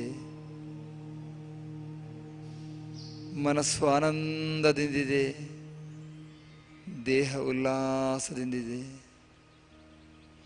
ಈ ಆನಂದವನ್ನು, ಉಲ್ಲಾಸವನ್ನು ಇಡೀ ದಿನ ದೀರ್ಘಕಾಲ ಕಾಯ್ದುಕೊಳ್ಳುವ. ನಿಧಾನವಾಗಿ ಕೈ ಕಾಲುಗಳನ್ನು ಹತ್ತಿರಕ್ಕೆ ಸರಿಸಿಕೊಳ್ಳಿ.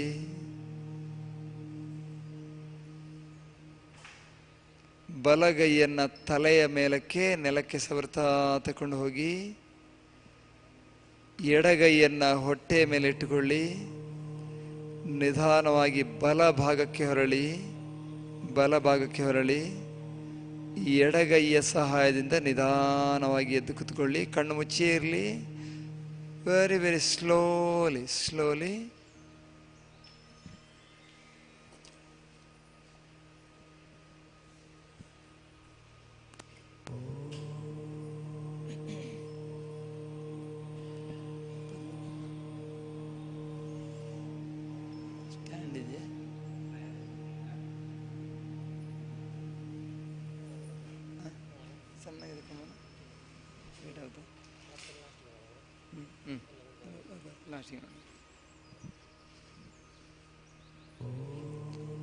ಪ್ರಾಣಾಯಾಮ ಮಂತ್ರವನ್ನು ಜಪಿಸುವ.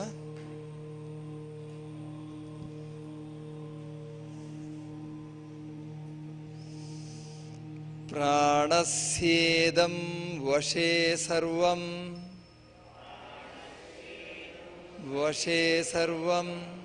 ತ್ರಿದಿವೇ ಯತ್ ಪ್ರತಿಷ್ಠಿತಂ ಮಾತೇವ ಪುತ್ರಾನ್ ರಕ್ಷಸ್ವ ಶ್ರೀಶ್ಚ ಪ್ರಜ್ಞಾಂಚ ವಿದೇಹಿನ ಇತಿ. ಓಂ ಶಾಂತಿ ಶಾಂತಿ ಶಾಂತಿ.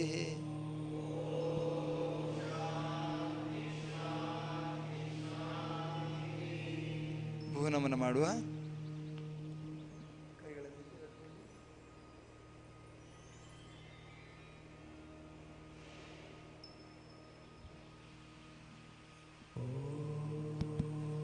ಮೊದಲಿಗೆ ವಿಭಾಗೀಯ ಪ್ರಾಣಾಯಾಮ. ವಜ್ರಾಸನದಲ್ಲಿ ಆಗುವವರು ವಜ್ರಾಸನದಲ್ಲಿ ಕೂತ್ಕೊಳ್ಳಿ, ಅಥವಾ ಸುಖಾಸನ, ಪದ್ಮಾಸನ, ಯಾವುದು ಆಸನ ಆಗ್ಬೋದು.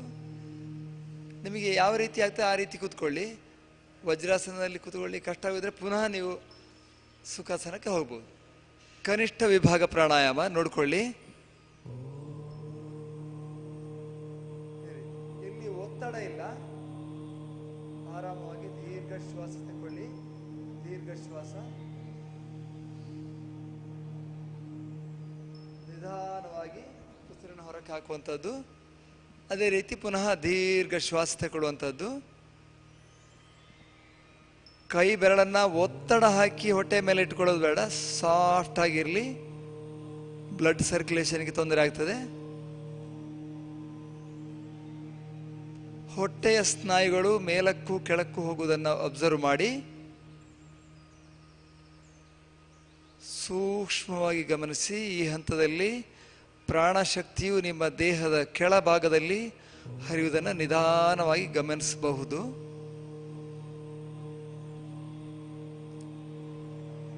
ಒಂದು 5 ರೌಂಡ್ ಆದ ನಂತರ ಮಧ್ಯಮ ವಿಭಾಗ ಪ್ರಾಣಾಯಾಮ.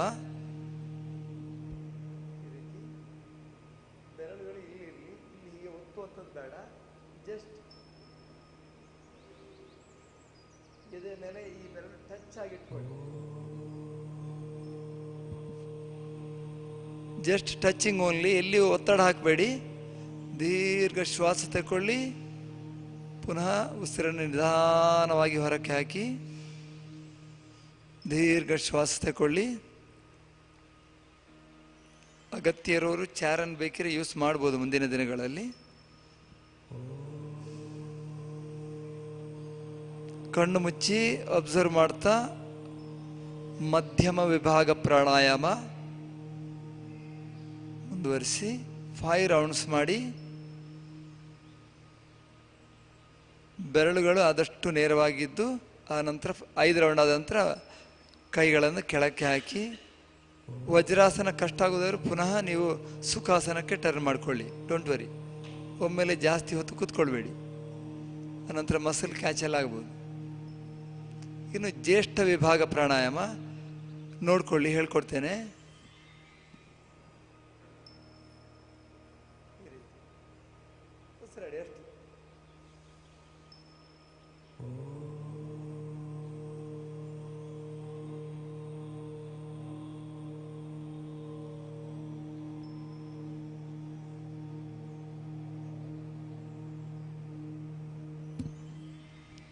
ಈ ಹಂತದಲ್ಲಿ ಉಸಿರು ದೇಹದ ಮೇಲ್ಭಾಗದಲ್ಲಿ ಸಂಚರಿಸುವುದನ್ನು, ಅದೇ ರೀತಿ ಪ್ರಾಣಶಕ್ತಿ ದೇಹದ ಮೇಲ್ಭಾಗದಲ್ಲಿ ಸಂಚರಿಸುವುದನ್ನು ಗಮನಿಸಿ. 5 ರೌಂಡ್ ಆದ ನಂತರ ನಿಧಾನವಾಗಿ ಕೆಳಕ್ಕೆ ಬನ್ನಿ. 5 ರೌಂಡ್ಸ್ ಆದ ನಂತರ ಕೆಳಕ್ಕೆ ಬರ್ಬೋದು. ಓಕೆ,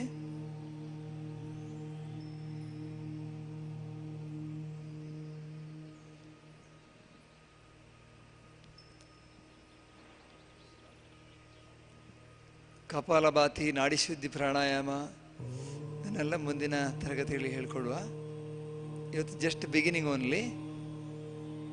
ಶ್ರೀಯುತ ಡಾಕ್ಟರ್ ಬಂದಿದ್ದಾರೆ, ಶಶಿಧರ್ ಪೆರುವಾಜಿ ಅವರು ಬಂದಿದ್ದಾರೆ ಈಗಾಗಲೇ. ರವಿಶಂಕರ್ ಪೆರುವಾಜಿ ಅವರು, ಸಾರಿ, ಡಾಕ್ಟರ್ ರವಿಶಂಕರ್ ಪೆರುವಾಜಿ ಅವರಿಗೆ ಹೃತ್ಪೂರ್ವಕ ಸ್ವಾಗತ. ಅದೇ ರೀತಿ ಇನ್ನು ಪ್ರತಿಯೊಂದು ದಿನಗಳಲ್ಲಿಯೂ ಸಹ ನುರಿತ ಆಯುರ್ವೇದ ವೈದ್ಯರಿಂದ, ಅದೇ ರೀತಿ ಯೋಗ ನ್ಯಾಚುರೋಪತಿ ವೈದ್ಯರಿಂದ ನಮಗೆ ಆರೋಗ್ಯದ ಯಾವ ರೀತಿಯ ನಾವು ಅಭ್ಯಾಸವನ್ನು ಇಟ್ಕೊಳ್ಬೇಕು ಅಂತ ಹೇಳೋದರ ಬಗ್ಗೆ ವಿವರವಾದ ವಿವರಣೆಯನ್ನು ಕೊಡ್ತಾರೆ. ಇವತ್ತು ಡಾಕ್ಟರ್ ರವಿಶಂಕರ್ ಪೆರುವಾಜೆಯವರು ನಮ್ಮ ಮುಂದೆ ಇದ್ದಾರೆ. ಸರ್, ತಮಗೆ ಆದರದ ಸ್ವಾಗತ. ಹೇಳಿಕೊಂಡ ಚಾರ್ ಬೇಕಾದ್ರೆ ಚಾರ್ ಮಾಡ್ಕೊ.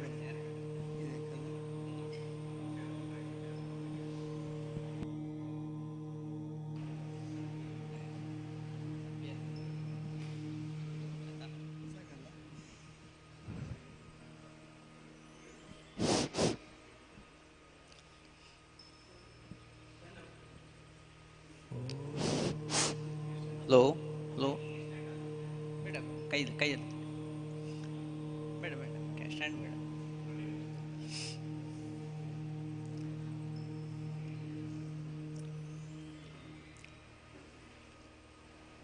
ಪ್ರಪ್ರಥಮವಾಗಿ ಈ ಯೋಗ ಶಿಬಿರದ ಅನ್ನು ಆಯೋಜಿಸಿದ್ದಕ್ಕಾಗಿ ಅಭಿನಂದನೆಗಳು ಮಹಾಲಿಂಗೇಶ್ವರ ದೇವಸ್ಥಾನದ ಕಾರ್ಯದರ್ಶಿಗೆ. ನನಗೆ ಎರಡು ಮಾತು, ಆಹಾರ, ನಿದ್ರಾ, ಬ್ರಹ್ಮಚರ್ಯ ಈ ವಿಷಯದ ಬಗ್ಗೆ ಮಾತನಾಡಲಿಕ್ಕೆ ಒಂದು ಅವಕಾಶ ಕೊಟ್ಟದ್ದಕ್ಕಾಗಿ ಧನ್ಯವಾದಗಳು ಹೇಳುತ್ತಾ, ಇಲ್ಲಿ ವೈದ್ಯರಿದ್ದಾರೆ ಮತ್ತು ಬಾಕಿ ಎಲ್ಲ ಉನ್ನತ ಅಧಿಕಾರಿಗಳು ಹಾಗೂ ಸಾಮಾನ್ಯ ಜನರು ಎಲ್ಲರೂ ಈ ಶಿಬಿರದಲ್ಲಿ ಭಾಗವಹಿಸಿ ಯೋಗ ಮತ್ತು ಸ್ವಾಸ್ಥ್ಯದ ಬಗ್ಗೆ ತಿಳ್ಕೊಳ್ಳಿಕ್ಕೆ ನೀವೆಲ್ಲ ನೆರೆದಿದ್ದೀರಿ. ಆಹಾರದ ಬಗ್ಗೆ ನಾನು ತುಂಬ ಇಂಟ್ರೊಡಕ್ಷನ್ ಏನಿಲ್ಲ, ಡೈರೆಕ್ಟ್ ಹೇಳ್ತೇನೆ. ಆಹಾರ, ನಿದ್ರೆ, ಬ್ರಹ್ಮಚರ್ಯ ಇದು ಪ್ರತಿ ಒಂದು ಸಬ್ಜೆಕ್ಟು ಕೂಡ ತುಂಬ ದೀರ್ಘವಾಗಿ ಮಾತನಾಡುವಂಥದ್ದು. ಸ್ವಲ್ಪ ಶಾರ್ಟಾಗಿ ಜನರಲ್ಲಾಗಿ ನಾವು ಹೇಗೆ ತಿಳ್ಕೊಳ್ಬೇಕು ಅನ್ನೋದನ್ನು ಹೇಳ್ತೇನೆ. ನಾಣ್ಣುಡಿ ಇದೆ, ಊಟ ಬಲ್ಲವನಿಗೆ ರೋಗವಿಲ್ಲ ಅಂತ. ಅದೇ ಇದು ಆ್ಯಕ್ಚುಲಿ ಹೇಳುವಂಥದ್ದು ಚರಕ ಸಮಿತಿಯಲ್ಲಿ ಅನ್ನಮೇವ ರೋಗಾರೋಗ್ಯೈಕ ಕಾರಣಂ ಅಂತ ಉಂಟು. ಅನ್ನವೇ ರೋಗಕ್ಕೂ ಮತ್ತು ಆರೋಗ್ಯಕ್ಕೆ ಕಾರಣ. ಸರಿಯಾಗಿ ನೀವು ದಿನ ಅನ್ನ ತಗೊಳ್ಳೋದು, ಆಹಾರ ತಗೊಂಡ್ರೆ ನಿಮಗೇನು ರೋಗ ಇರುವುದಿಲ್ಲ.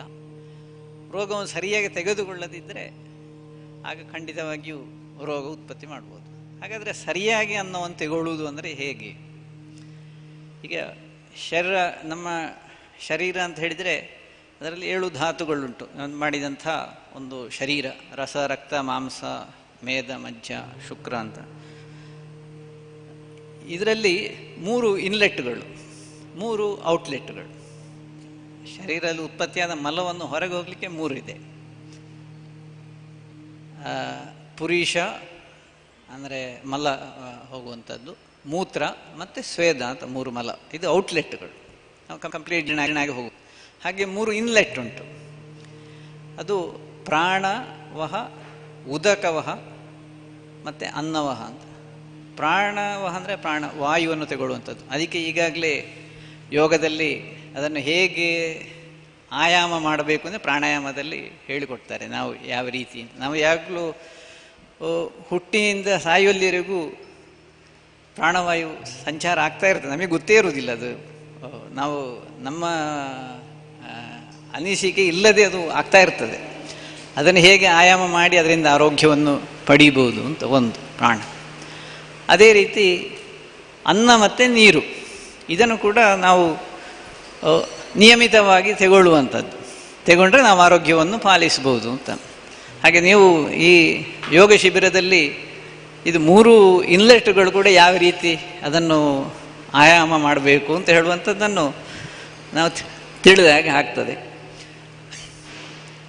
ಆಹಾರವನ್ನು ಎಷ್ಟು ತಗೊಳ್ಬೇಕು, ಹೇಗೆ ತಗೊಳ್ಬೇಕು, ಯಾವಾಗ ತಗೊಳ್ಬೇಕು, ಯಾರಿಗೆ ಎಷ್ಟು, ಇದು ಸುಮಾರು ವಿಷಯಗಳುಂಟು. ಈಗ ಹುಟ್ಟಿದ ಕೂಡಲೇ ಮಗುವಿಗೆ ಆಹಾರ ಅಂತ ಹೇಳಿದರೆ ತಾಯಿಯ ಎದೆ ಹಾಲೆ, 6 ತಿಂಗಳವರೆಗೆ ಅದುವೇ, ಬೇರೆ ಏನು ಕೊಡಬಾರ್ದು, ಅದುವೇ ತಗೊಳ್ಬೇಕು. ಆ ಮಗು ಹಸಿವೆ ಆಗುವಾಗ ತಿಂತದೆ. ಆದರೆ ಅದು ಸ್ವಲ್ಪ ದೊಡ್ಡದಾದ ಮತ್ತು ನಾವು ಹಾಗೆ ಹಸಿವೆ ಆಗುವಾಗ ತಿಂತಾ ಇರ್ತದೆ ಮಗು. ಒಂದು 3-4 ವರ್ಷ ಕಳೆದ ಮತ್ತೆ ಅದನ್ನು ನಿಯಮಿತವಾಗಿ ತಗೊಳ್ಳಿಕ್ಕೆ ಶುರು ಮಾಡ್ತದೆ, ಬೇಕಾದಷ್ಟೇ. ಹಾಗೆ ದಿನಕ್ಕೊಂದು 5 ಸಲ 6 ಸಲ ಹಾಗೆ ಮತ್ತೆ ಅದು ಕಡಿಮೆ ಆಗ್ತಾ ಬರ್ತದೆ. ಪ್ರೌಢಾವಸ್ಥೆ ಆದ ಕೂಡಲೇ ನಾವು ಎಷ್ಟು ಆಹಾರ ತಗೊಳ್ಬೇಕು, ಅಥವಾ ಬಾಲಕರಿಗೆ ಎಷ್ಟು, ವೃದ್ಧರಿಗೆ ಆಗುವಾಗ ಎಷ್ಟು, ಎಲ್ಲರಿಗೂ ಒಂದೇ ಲೆಕ್ಕ ಆಹಾರ ಆಗುವುದಿಲ್ಲ. ಅದು ಪ್ರತಿಯೊಬ್ಬರಿಗೂ ಕೂಡ ಅವರವರಿಗೆ ನಿಯಮಿತವಾಗಿ ಆಹಾರವನ್ನು ತಗೊಳ್ಬೇಕು. ಇದು ಪ್ರತಿಯೊಂದು ಕೂಡ ಆಯುರ್ವೇದದಲ್ಲಿ ಬಹಳ ಉತ್ತಮವಾಗಿ ಹೇಳಲ್ಪಟ್ಟಿದೆ. ಕೆಲವು ವಿಷಯಗಳನ್ನು ಮಾತ್ರ ನಾನು ಇವತ್ತು ಹೇಳ್ತೇನೆ, ಎಲ್ಲ ಹೇಳಲಿಕ್ಕೆ ಆಗದಿದ್ರು ಕೂಡ.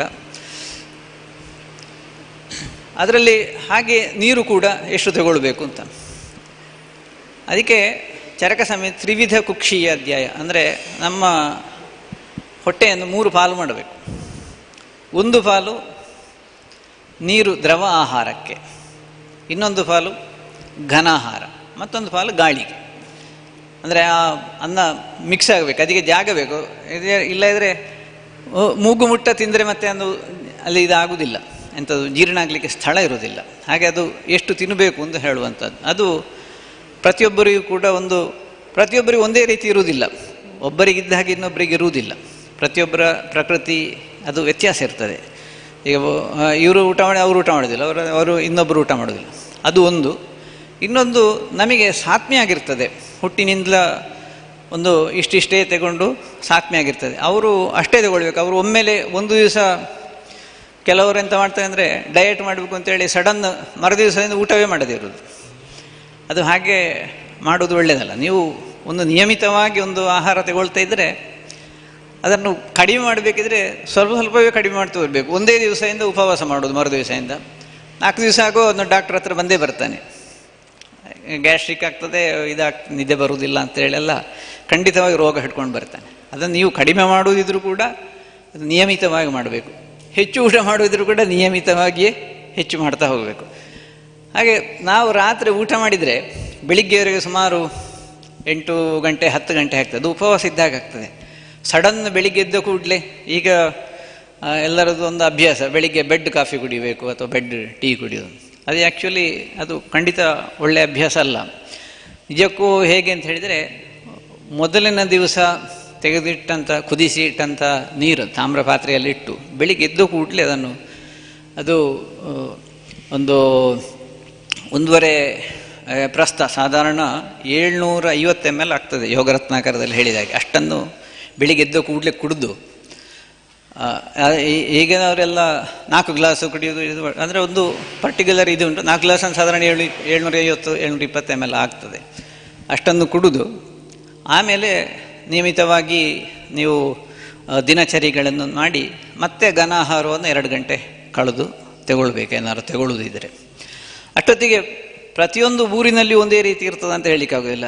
ಜಾಗವನ್ನು ಹೊಂದಿಕೊಂಡು ಕೂಡ ವ್ಯತ್ಯಾಸ. ಈಗ ನಮ್ಮ ದಕ್ಷಿಣ ಕನ್ನಡ ತಗೊಳ್ಳುವ ಆಹಾರಕ್ಕೂ ಅಥವಾ ಈಗ ಘಟ್ಟದ ಮೇಲೆ ಹೋಗಿ ತಗೊಳ್ಳುವುದಕ್ಕೂ ಅಥವಾ ಉತ್ತರ ಭಾರತ ತಗೊಳ್ಳೋದಕ್ಕೆ ಎಲ್ಲ ವ್ಯತ್ಯಾಸ ಇದೆ. ಒಂದೇ ಲೆಕ್ಕ ಆಹಾರ ಇರುವುದಿಲ್ಲ. ಅಲ್ಲಿರೋರು ಈಗ ಉತ್ತರ ಭಾರತಕ್ಕೆ ಹೋದರೆ ಬೆಳಗ್ಗೆ ಏನೂ ತಿನ್ನುವುದಿಲ್ಲ, ಬರೀ ಸ್ವೀಟ್ ಮಾತ್ರ ತಿಂತಾರೆ ಅವರು. ಅವರಿಗೆ ಅದು ಅಭ್ಯಾಸ, ಅವರ ಓಕಸಾತ್ಮ್ಯ ಅಂದರೆ ಅವರಿಗೆ ಅಭ್ಯಾಸ ಆಗಿರ್ತದೆ. ಆ ಅಭ್ಯಾಸವನ್ನು ಸಡನ್ ನೀವು ಚೇಂಜ್ ಮಾಡಿ. ಈಗ ದಕ್ಷಿಣ ಭಾರತಕ್ಕೆ ಬಂದವಳು ನಾವು ಬೆಳಿಗ್ಗೆ ತಿಂತೇವೆ. ನಾವು ಇಲ್ಲಿ ಬೆಳಿಗ್ಗೆ ಬ್ರೇಕ್ಫಾಸ್ಟ್ ತಗೊಂಡವರು ಉತ್ತರ ಭಾರತಕ್ಕೆ ಹೋಯ್ತು ಅಂತ ಹೇಳಿದರೆ ಅವರಿಗೆ ಬಹಳ ಕಷ್ಟ ಆಗ್ತದೆ. ಅಲ್ಲಿ ಬ್ರೇಕ್ಫಾಸ್ಟ್ ಅಂತ ಸಿಗುವುದೇ ಇಲ್ಲ ಏನು ಕೂಡ. ಏನಾದರೂ ಸ್ವೀಟುಗಳೋ ಅಥವಾ ಏನಾದರೂ ಸಿಗ್ತದೆ, ಮತ್ತೇನು ಸಿಗುವುದಿಲ್ಲ. ಹಾಗಾದರೆ ಆಯಾಯ ಊರಿನ ಒಂದು ಅಭ್ಯಾಸ. ಹಾಗೆ ಊರಿಗೆ ಹೊಂದಿಕೊಂಡು ಕೂಡ ಆಹಾರ ವ್ಯತ್ಯಾಸ ಆಗ್ತದೆ. ನಮ್ಮ ಜನರನ್ನು ಹೊಂದಿಕೊಂಡು ಕೂಡ ವ್ಯತ್ಯಾಸ ಆಗ್ತದೆ. ನಮ್ಮ ವಯಸ್ಸನ್ನು ಹೊಂದಿಕೊಂಡು ಕೂಡ ವ್ಯತ್ಯಾಸ ಆಗ್ತದೆ ಆಹಾರವನ್ನು. ಈ ಒಂದು ಆಹಾರ ಎಷ್ಟು ಅಂತ ಹೇಳುವಂಥದ್ದು 3 ಪಾಲು ಮಾಡಿ, ಆ 1 ಪಾಲು ಘನ, 1 ಪಾಲು ದ್ರವ, 1 ಪಾಲು ಇದು. ಎಷ್ಟು ಹೊತ್ತು, ದಿನಕ್ಕೆ ಎಷ್ಟು ಹೊತ್ತು ಊಟ ಮಾಡಬೇಕು? ನಾವು ಯೂಶ್ವಲ್ ನಮಗೆ ಅಭ್ಯಾಸ 3 ಹೊತ್ತು ಊಟ. ಬೆಳಿಗ್ಗೆ ಹೇಗೆ ಅಭ್ಯಾಸ ಇರ್ತದೆ ಅಂತ ಹೇಳಿದರೆ, ಬೆಳಿಗ್ಗೆ ಒಮ್ಮೆ ಬೆಡ್ ಕಾಫಿ, 8 ಗಂಟೆಗೆ ಹೊಟ್ಟೆ ತುಂಬ ತಿಂಡಿ, ಮತ್ತು 10 ಗಂಟೆ ಆಗುವಾಗ ಪುನಃ ಒಂದು ತಿಂಡಿ ಚಾಯ, ಪುನಃ ಮಧ್ಯಾಹ್ನ 1 ಗಂಟೆಗೆ ಹೊಟ್ಟೆ ತುಂಬ ಊಟ, ಪುನಃ 3 ಗಂಟೆ ಆಗುವಾಗ ಅರ್ಲಿ ಈವ್ನಿಂಗ್ ಟೀ ಅಂತ, ಮತ್ತು 6 ಗಂಟೆ ಆಗುವ late evening tea and snacks, ರಾತ್ರಿ 10 ಗಂಟೆಗೆ ಡಿನ್ನರು ಹೊಟ್ಟೆ ತುಂಬ. ಹೀಗೆ ಒಂದು ಅಭ್ಯಾಸವನ್ನು ಮಾಡಿಕೊಂಡಿದೆ. ಇದು ಹೆಚ್ಚಾಗಿ ನಮ್ಮ ಪುತ್ತೂರಿನಲ್ಲಿ ಉಂಟೆಲ್ಲ ಗೊತ್ತಿಲ್ಲ. ದೊಡ್ಡ ದೊಡ್ಡ ಸಿಟಿಗಳಲ್ಲಿ ಈ ರೀತಿಯಲ್ಲಿ ಆಹಾರವನ್ನು ತಗೊಳ್ತಾರೆ. ಈ ರೀತಿ ತಗೊಳ್ಳೋದ್ರಿಂದ ನಮ್ಮ ಹೊಟ್ಟೆಯನ್ನು ಒಂದು ಡಸ್ಟ್ಬಿನ್ನಾಗೆ ಮಾಡಿದಾಗ ಆಗ್ತದೆ, ಸಿಕ್ಕಿದ್ದು ಪೂರ ತಿನ್ನೋದಾಗ್ತದೆ. ಹಾಗೆ ಮಾಡಬಾರ್ದು, ಅದು ಒಳ್ಳೆಯದಲ್ಲ. ಬೆಳಿಗ್ಗೆ ಒಂದು ಫುಡ್ಡು ತಗೊಂಡ್ರೆ, ಮತ್ತು ಮಧ್ಯಾಹ್ನಕ್ಕೆ, ಮತ್ತು ರಾತ್ರಿ ಮಧ್ಯದ ಹೊತ್ತಿನಲ್ಲಿ ನೀವು ಬೇಕಾದರೆ ಇದು ಏನಾದ್ರು ಸಣ್ಣ ಹಣ್ಣುಗಳ ನೀರು ಹೀಗಿರು ತಗೊಳ್ಬೋದು, ಅಥವಾ ಈವ್ನಿಂಗ್ ಕೂಡ ತಗೊಳ್ಬೋದು. ಅದಕ್ಕೆ ನಮ್ಮ ಇದರಲ್ಲಿ ಯೋಗರತ್ನಾಗ ಎಂತ ಹೇಳ್ತಾರೆ ಅಂತೇಳಿದರೆ, ಒಂದು ಫುಡ್ ಆದ ಮತ್ತೆ 3 ಗಂಟೆ ಕಳೆದು ಮತ್ತು ಆಮೇಲೆ 3 ರಿಂದ 6 ಗಂಟೆ ಮಧ್ಯದಲ್ಲಿ ಇನ್ನೊಂದು ಫುಡ್ ತಗೊಳ್ಬೋದು. 3 ರಿಂದ 6 ಗಂಟೆ ಇದು ಗ್ಯಾಪ್. 6 ಗಂಟೆಯಿಂದ ಕಳೆದ ಮತ್ತೆ ಕೂಡ ನೀವು ದಿನನಿತ್ಯ ಕೆಲಸ ಮಾಡ್ತಾ ಇರುವವರು, ಎಲ್ಲ ವರ್ಕ್ ಮಾಡ್ತಾ ಇರುವವರಿಗೆ ನೀವು 6 ಗಂಟೆಯಿಂದ ಹೆಚ್ಚು ಉಪವಾಸ ಇಟ್ಟರೆ ಶರೀರದಲ್ಲಿ ಕ್ಷೀಣತೆ ಉಂಟಾಗುವ ಸಂಭವ ಇರ್ತದೆ. ಅಷ್ಟೊತ್ತಿಗೆ ಪುನಃ ಫುಡ್ ತಗೊಳ್ಳೇಬೇಕಾಗ್ತದೆ. ಪುನಃ ಈವ್ನಿಂಗ್ ರಾತ್ರಿ ಪುನಃ 6 ಗಂಟೆ ಕಳೆದು ಪುನಃ ಫುಡ್ ತಗೊಳ್ಬೇಕು. ಅಥವಾ ಏನು ಆಫೀಸ್ನಲ್ಲಿ ಕೂತ್ಕೊಂಡೇ ಕೆಲಸ ಮಾಡುವವರು ಅಷ್ಟು ಫುಡ್ ತಿನ್ನಬೇಕು ಅಂತಿಲ್ಲ. ಒಬ್ಬ ಮ್ಯಾನ್ಯಲ್ ವರ್ಕ್ ಮಾಡುವವರು ಅಥವಾ ಆಫೀಸ್ನಲ್ಲಿ ವರ್ಕ್ ಮಾಡೋ ಎಲ್ಲರೂ ಒಂದೇ ರೀತಿ ಫುಡ್ ಇಲ್ಲ. ಪ್ರತಿಯೊಬ್ಬರೂ ಕೂಡ ಅವರವರ ಅಗತ್ಯತೆ ತಕ್ಕಂತೆ. ಆದರೆ ಒಮ್ಮೆ ಫುಡ್ಡು ತಗೊಂಡ ಮತ್ತೆ 3 ಗಂಟೆ ಕಳೆದ ಮತ್ತೆ ಅಂದರೆ ಹೊಟ್ಟೆ ಖಾಲಿಯಾದ ಮತ್ತೆ ನೀವು ಪುನಃ ಹಸಿವೆ ಆಯಿತು ಅಂತ ಹೇಳಾದ ಮತ್ತೆ ಫುಡ್ಡು ತಗೊಳ್ಬೇಕು ಹೊರತು ಅರ್ಧ ಹಸಿವೆ ಆಗುವಾಗ ಊಟ ಮಾಡಬಾರ್ದು. ಅದಕ್ಕೆ ಸಮಶನ ಅಂತ ಹೇಳ್ತೇವೆ. ಅಥವಾ ಆಗಾಗ ತಿಂತಾ ಇರೋದು ಅದು ಕೂಡ ಮಾಡಬಾರ್ದು. ಅದಕ್ಕೆ ಅಧ್ಯಶನ ಅಂತ ಹೇಳ್ತೀವಿ. ಇದರಿಂದಲೂ ರೋಗ ಉತ್ಪತ್ತಿ ಆಗಬಹುದು. ಇದನ್ನೆಲ್ಲ ಪ್ರಿವೆಂಟ್ ಮಾಡಬೇಕು. ಅದರಿಂದ ನೀವು ಹೀಗೆ ಈ ಒಂದೊಂದು ಸಮಯವನ್ನು ನೋಡಿಕೊಂಡು ಈ ರೀತಿಯಲ್ಲಿ ಆಹಾರ ತಗೊಳ್ಬೇಕು. ಒಂದು ಎಷ್ಟು ಹೊತ್ತು ಅಂತ ಹೇಳುವಂಥದ್ದು. ಈಗ ರಿಟೈರ್ಡ್ ಲೈಫಲ್ಲಿ ಆಗುವಾಗ ನೀವು ಮನೆಯಲ್ಲಿ ಇರ್ತೀರಿ, ಆಗಲೂ ಆಗಾಗ ತಗೊಳ್ಳೋದು. ಅಥವಾ ಹೌಸ್ ವೈಫ್ ಅಂತ ಮಾಡ್ತಾರೆ, ಮನೆಯಲ್ಲಿ ಉಳಿದ ಆಹಾರವನ್ನೆಲ್ಲ ಆಗಾಗ ತಿಂತಾ ಇರ್ತಾರೆ. ಯಾಕೆ ಅದನ್ನು ವೇಸ್ಟ್ ಮಾಡೋದು ಅಂತ. ಆ್ಯಕ್ಚುಲಿ ವೇಸ್ಟ್ ಇದಕ್ಕೆ ಹಾಕುವುದೇ ಅದರಿಂದ ಉತ್ತಮ. ಅದರಿಂದ ಗ್ಯಾಸ್ ಆದರೂ ಉತ್ಪತ್ತಿ ಆಗ್ಬೋದು, ಒಲೆ ಉರಿಸಲಿಕ್ಕೆ. ನೀವು ಹೊಟ್ಟೆಗೆ ಹಾಕಿ ಹೊಟ್ಟೆ ಹಾಳು ಮಾಡೋದ್ರಿಂದ ಅದರಿಂದ ಮತ್ತೆ ಪುನಃ ಖರ್ಚು ಬರ್ತದೆ.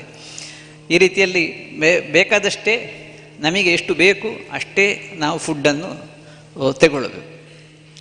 ಇದು ಆಹಾರದ ವಿಷಯದಲ್ಲಿ ಇನ್ನು ಯಾವ ಆಹಾರ ತಗೊಳ್ಬೇಕು ಅಂತ. ಸಿರಿಧಾನ್ಯ ತಗೊಳ್ಬೇಕೋ, ಅನ್ನ ತಗೊಳ್ಬೇಕೋ, ಗೋಧಿ ತಗೊಳ್ಬೇಕೋ, ರಾಗಿ ತಗೊಳ್ಬೇಕು, ಹೀಗೆ ಬೇರೆ ಬೇರೆ ಟಿ ವಿಯಲ್ಲಿ ನೋಡಿದರೆ ದಿನ ಅದರಲ್ಲಿ ಅಡ್ವರ್ಟೈಸ್ಮೆಂಟ್ ಬರ್ತದೆ, ಅದನ್ನು ತಗೊಳ್ಳಿ ಇದು ತಗೊಳ್ಳಿ ಅಂತೇಳಿ. ಎಲ್ಲರಿಗೂ ಅದು ಕನ್ಫ್ಯೂಷನ್.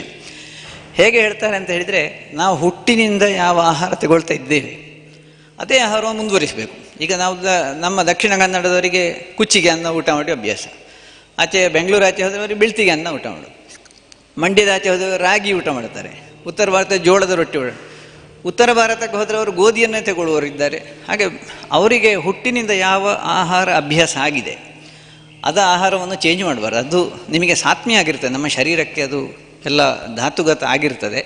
ಅದನ್ನು ಸಡನ್ ಚೇಂಜ್ ಮಾಡೋದು ಉತ್ತಮ ಅಲ್ಲ. ನಿಮಗೆ ಯಾವುದು ಆಹಾರ ಅಭ್ಯಾಸ ಉಂಟ ಅದೇ ಆಹಾರವನ್ನು ಕಂಟಿನ್ಯೂಸ್ ಆಗಿ ತಗೊಳ್ತಾ ಇರಬೇಕು. ಏನೋ ಚೇಂಜ್ ಮಾಡಬೇಕಿದ್ರೆ ಸ್ಲೋ ಆಗಿ ಚೇಂಜ್ ಮಾಡ್ಬೋದು ಬೇಕಾದರೆ. ಈಗ ನೀವು ಉತ್ತರ ಭಾರತಕ್ಕೆ ಹೋಗುವ ನಿಮಗೆ ಕುಚ್ಚಿಗೆ ಅನ್ನ ಸಿಗುವುದೇ ಇಲ್ಲ, ನಾವೆಂತ ಮಾಡೋದು ಅಂತೇಳಿ ಆಗ ಪ್ರಶ್ನೆ ಬರ್ತದೆ. ಖಂಡಿತವಾಗಿಯೂ ನೀವು ಚೇಂಜ್ ಮಾಡ್ಬೋದು, ಆದರೆ ಅದನ್ನು ಸ್ಲೋ ಆಗಿ ಚೇಂಜ್ ಮಾಡಿ, ಸಡನ್ ಚೇಂಜ್ ಮಾಡಬಾರ್ದು. ಈ ಊರಿನಲ್ಲಿ ಇರುವಾಗ ಇಲ್ಲಿಯ ಆಹಾರ, ಹಾಗೆ ಯಾವ ಊರಿಗೆ ಹೊಂದಿಕೊಂಡು ಕೂಡ ನೀವು ಆಹಾರವನ್ನು ವ್ಯತ್ಯಾಸ ಮಾಡಬಾರ್ದು. ಮತ್ತು ಸಿರಿಧಾನ್ಯ ತಗೊಳ್ಬೋದಾ, ಇದು ತಗೊಳ್ಬೋದಾ? ಖಂಡಿತ ತಗೊಳ್ಬೋದು.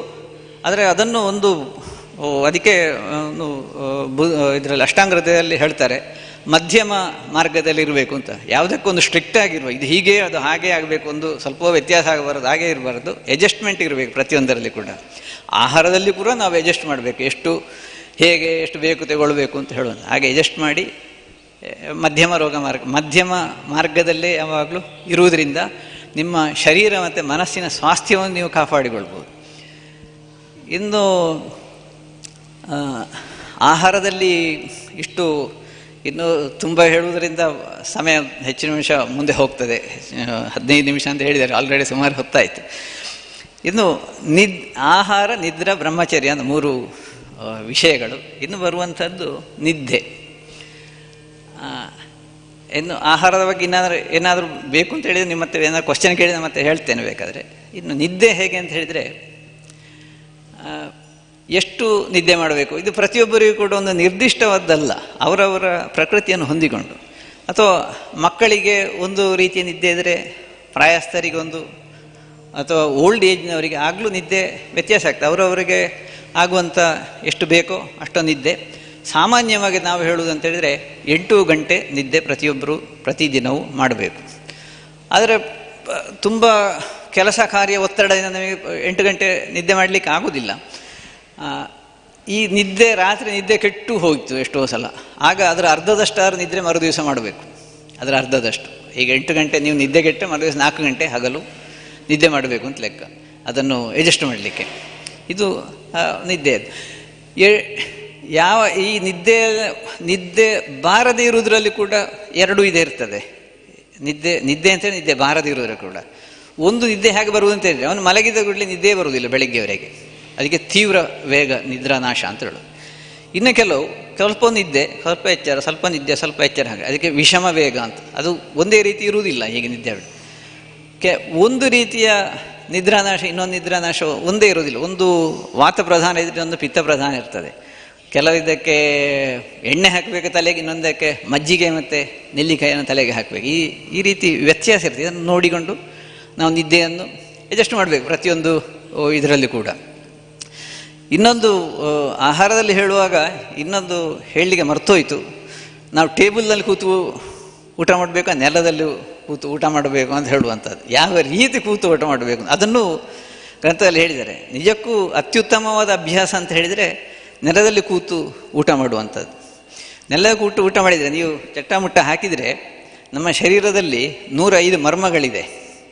ಆ ಮರ್ಮ ಸ್ಥಾನಕ್ಕೆ ಏನಾದರೂ ಪೆಟ್ಟಾದರೆ ಎಂಥ ರೋಗ ಉಂಟಾಗ್ತದೆ. ಅದೇ ಇದನ್ನು ಸ್ಟಿಮ್ಯುಲೇಟ್ ಮಾಡಿದರೆ ಆ ಶರೀರ ಅದನ್ನು ಆರೋಗ್ಯವನ್ನು ಕಾಪಾಡ್ಬೋದು. ಈಗ ನೀವು ಚಟ್ಟಮುಟ್ಟ ಹೀಗೆ ಕೂತ ಕೂಡಲೇ ಈ ಜಾಗದಲ್ಲಿ ಇಂದ್ರಬಸ್ತಿ ಮರ್ಮ ಅಂತ ಉಂಟು, ಇಲ್ಲಿ ಕೆಳಗೆ ಗುಲ್ಫ ಮರ್ಮ ಅಂತ ಉಂಟು. ಅದು ಸ್ಟಿಮ್ಯುಲೇಟ್ ಆಗ್ತದೆ. ಅದು ಸ್ಟಿಮ್ಯುಲೇಟ್ ಆದರೆ ಶರೀರದ ನೀರಿನ ಅಂಶ ಅಥವಾ ಆಹಾರ ಜೀರ್ಣಕ್ರಿಯೆಗೆ ಅದು ಹೆಲ್ಪ್ ಆಗ್ತದೆ. ಇನ್ನೊಂದು ಇಲ್ಲಿ ಊರ್ವಿ ಮರ್ಮ ಅಂತ ಈ ಮರ್ಮ ಉಂಟು, ಅದು ಸ್ಟಿಮ್ಯುಲೇಟ್ ಆಗ್ತದೆ. ಸ್ಟಿಮ್ಯುಲೇಟ್ ಆಗೋದ್ರಿಂದ ನಿಮ್ಮ ಶರೀರಕ್ಕೆ ಯಾವ ರೀತಿ ಅದು ಜೀರ್ಣ ಆಗ್ಬೋದು, ಆ ಹೊಟ್ಟೆಯ ಕಾರ್ಯಗಳು ಅದು ಸರಿ ಮಾಡಲಿಕ್ಕೆ ಅದು ಹೆಲ್ಪ್ ಮಾಡ್ತದೆ. ಅದಕ್ಕೆ ನೆಲದಲ್ಲೇ ಕೂತು ಊಟ ಮಾಡಬೇಕು ಅಂತೇಳಿ ಮೊದಲಿನವರು ಮಾಡಿಟ್ಟದ್ದು. ಮತ್ತು ದಿನ ಹೆಚ್ಚು ನೀವು ಬಗ್ಗಿ ಊಟ ಮಾಡೋದ್ರಿಂದ ಇಲ್ಲಿಗೆ ಮತ್ತೆ ಇಲ್ಲಿ ಒಂದು ಮರ್ಮ ಉಂಟು, ಅದು ಕುಕ್ಷಿ ಮರ್ಮ. ಅದನ್ನು ದಿನ ಒತ್ತಿ ಆಗುವಾಗ ನಿಮಗೆ ಸ್ವಲ್ಪ ನಿಮ್ಮ 1/3 ಅಂಶ ಅನ್ನ ಊಟ ಮಾಡಿದ ಕೂಡಲೇ ನಿಮಗೆ ಸಾಕು ಅಂತ ಅನಿಸ್ತದೆ, ನಿಮಗೊಂದು ತೃಪ್ತಿ ಆಗ್ತದೆ, ನೀವು ಅಷ್ಟೊಂದು ನಿಲ್ಲಿಸ್ತೀರಿ. ಅದೇ ಟೇಬಲ್ನಲ್ಲಿ ಕೂತಾಗುವಾಗ ನಿಮಗೆ ಗೊತ್ತಾಗೋದಿಲ್ಲ ಎಷ್ಟು ಊಟ ಮಾಡಬೇಕು ಅಂತ, ಸಿಕ್ಕಿದಷ್ಟೆಲ್ಲ ಊಟ ಮಾಡ್ತೇವೆ. ಇದು ಯಾಕೆ, ಯಾವ ರೀತಿ ಕೂತ ಊಟ ಮಾಡಬೇಕು ಅಂತ. ಇನ್ನೊಂದು ಊಟ ಮಾಡೋದು ಮನಸ್ಸು ಕೊಟ್ಟು ಊಟ ಮಾಡಬೇಕು ಅಂತ. ನೀವು ಇದು ಊಟ ಮಾಡ್ತಾ ಇರುವಾಗ ಟಿ ವಿಯಲ್ಲಿ ಒಬ್ಬನನ್ನು ಚಾಕುವಲ್ಲಿ ಕೊಚ್ಚಿ ಕೊಲ್ತಾ ಇರ್ತಾರೆ, ಅದನ್ನು ನೋಡಿಕೊಂಡು ನೀವು ಆರಾಮಾಗಿ ಊಟ ಮಾಡ್ತಾ ಇರ್ತೀರಿ. ಆಗ ಎಂತ ಆಗ್ತದೆ, ಮನಸ್ಸು ಕೂಡ ಪ್ರಫುಲ್ಲಿತವಾಗಿ ಪ್ರಸಾದ ಸ್ಥಿತಿಯಲ್ಲಿ ಇಲ್ಲದೆ ಊಟ ಮಾಡಿದರೆ ಈ ಆಹಾರದಿಂದಲೇ ನಮ್ಮ ಮನಸ್ಸುಗೆ ಬಲ ಬರುವಂಥದ್ದು. ಅದಕ್ಕೆ ತಾಮಸಿಕ ವೃತ್ತಿಗಳನ್ನು ನೋಡಿಕೊಂಡು ನೀವು ಊಟ ಮಾಡಿದರೆ ಮನಸ್ಸು ಕೂಡ ತಾಮಸಿಕ ವೃತ್ತಿಗೆ ತಿರುಗ್ಬೋದು. ಅದರಿಂದ ಈಗ ನಾವು ಇದನ್ನು ನೋಡುವ ಕಾರಣದಿಂದ ಈಗ ನೀವು ನೋಡ್ಬೋದು, ಕೆಲವರು ಆರಾಮವಾಗಿ ಹೋಗಿ ಚಾಕು ಹೋಗಿ ಕುಂತೇ ಬಿಡ್ತಾರೆ. ಅವರಿಗೆ ಎಂಥ ಮನಸ್ಸಿಗೆ ಏನು ಅನಿಸುವುದೇ ಇಲ್ಲ. ಮೊದಲಿನ ಕಾಲದಲ್ಲಿ ಚಾಕು ನೋಡಿದರೆ ಹೆದರುತ್ತಾ ಇದ್ರು, ಈಗ ಯಾರಿಗೂ ಹೆದರಿಕೆ ಇಲ್ಲ, ಯಾರಿಗೂ ಕೂಡ ಕೊಲ್ಲುವುದನ್ನು ನೋಡಿದರೂ ಹೆದರಿಕೆ ಇಲ್ಲ. ಅಷ್ಟು ಮನಸ್ಸಿನ ವ್ಯಗ್ರತೆ ಬಂದು ಹೋಗಿದೆ. ಇದು ಯಾಕೆ ಅಂತ ಹೇಳಿದರೆ, ನಾವು ಟಿ ವಿಯಲ್ಲಿ ದಿನ ನೋಡ್ತಾ ಊಟ ಮಾಡೋದು, ಯುದ್ಧ ಆಗ್ತಾ ಇದೆ ಅದನ್ನು ನೋಡ್ತಾ ಊಟ ಮಾಡೋದು. ಅದು ಊಟ ಮಾಡುವಾಗ ಕೂಡ ನಮ್ಮ ಮನಸ್ಸು ಪ್ರಫುಲ್ಲಿತವಾಗಿದ್ದುಕೊಂಡು ಆರಾಮವಾಗಿ ಮನಸ್ಸು ಕೊಟ್ಟು ಯಾವುದರ ಊಟ ಮಾಡ್ತಾ ಅದನ್ನು ಸರಿಯಾಗಿ ಜಗಿದು ಕುಡಿದು ನೆಕ್ಕಿ ತಿನ್ನಬೇಕು. ಆಗ ಷಡ್ರಸಯುಕ್ತವಾದಂಥ ಊಟ ಶರೀರಕ್ಕೆ ಹೋಗಿ ಧಾತುಗತವಾಗಿ ನಮ್ಮ ಶರೀರವನ್ನು ಪೋಷಣೆ ಮಾಡ್ತದೆ. ಇದು ನಾನು ಊಟದ ಬಗ್ಗೆ ಹೇಳುವಾಗ ಸ್ವಲ್ಪ ಮರ್ತೋಯ್ತು, ನಾನು ಮತ್ತೆ ಹೇಳಿದೆ.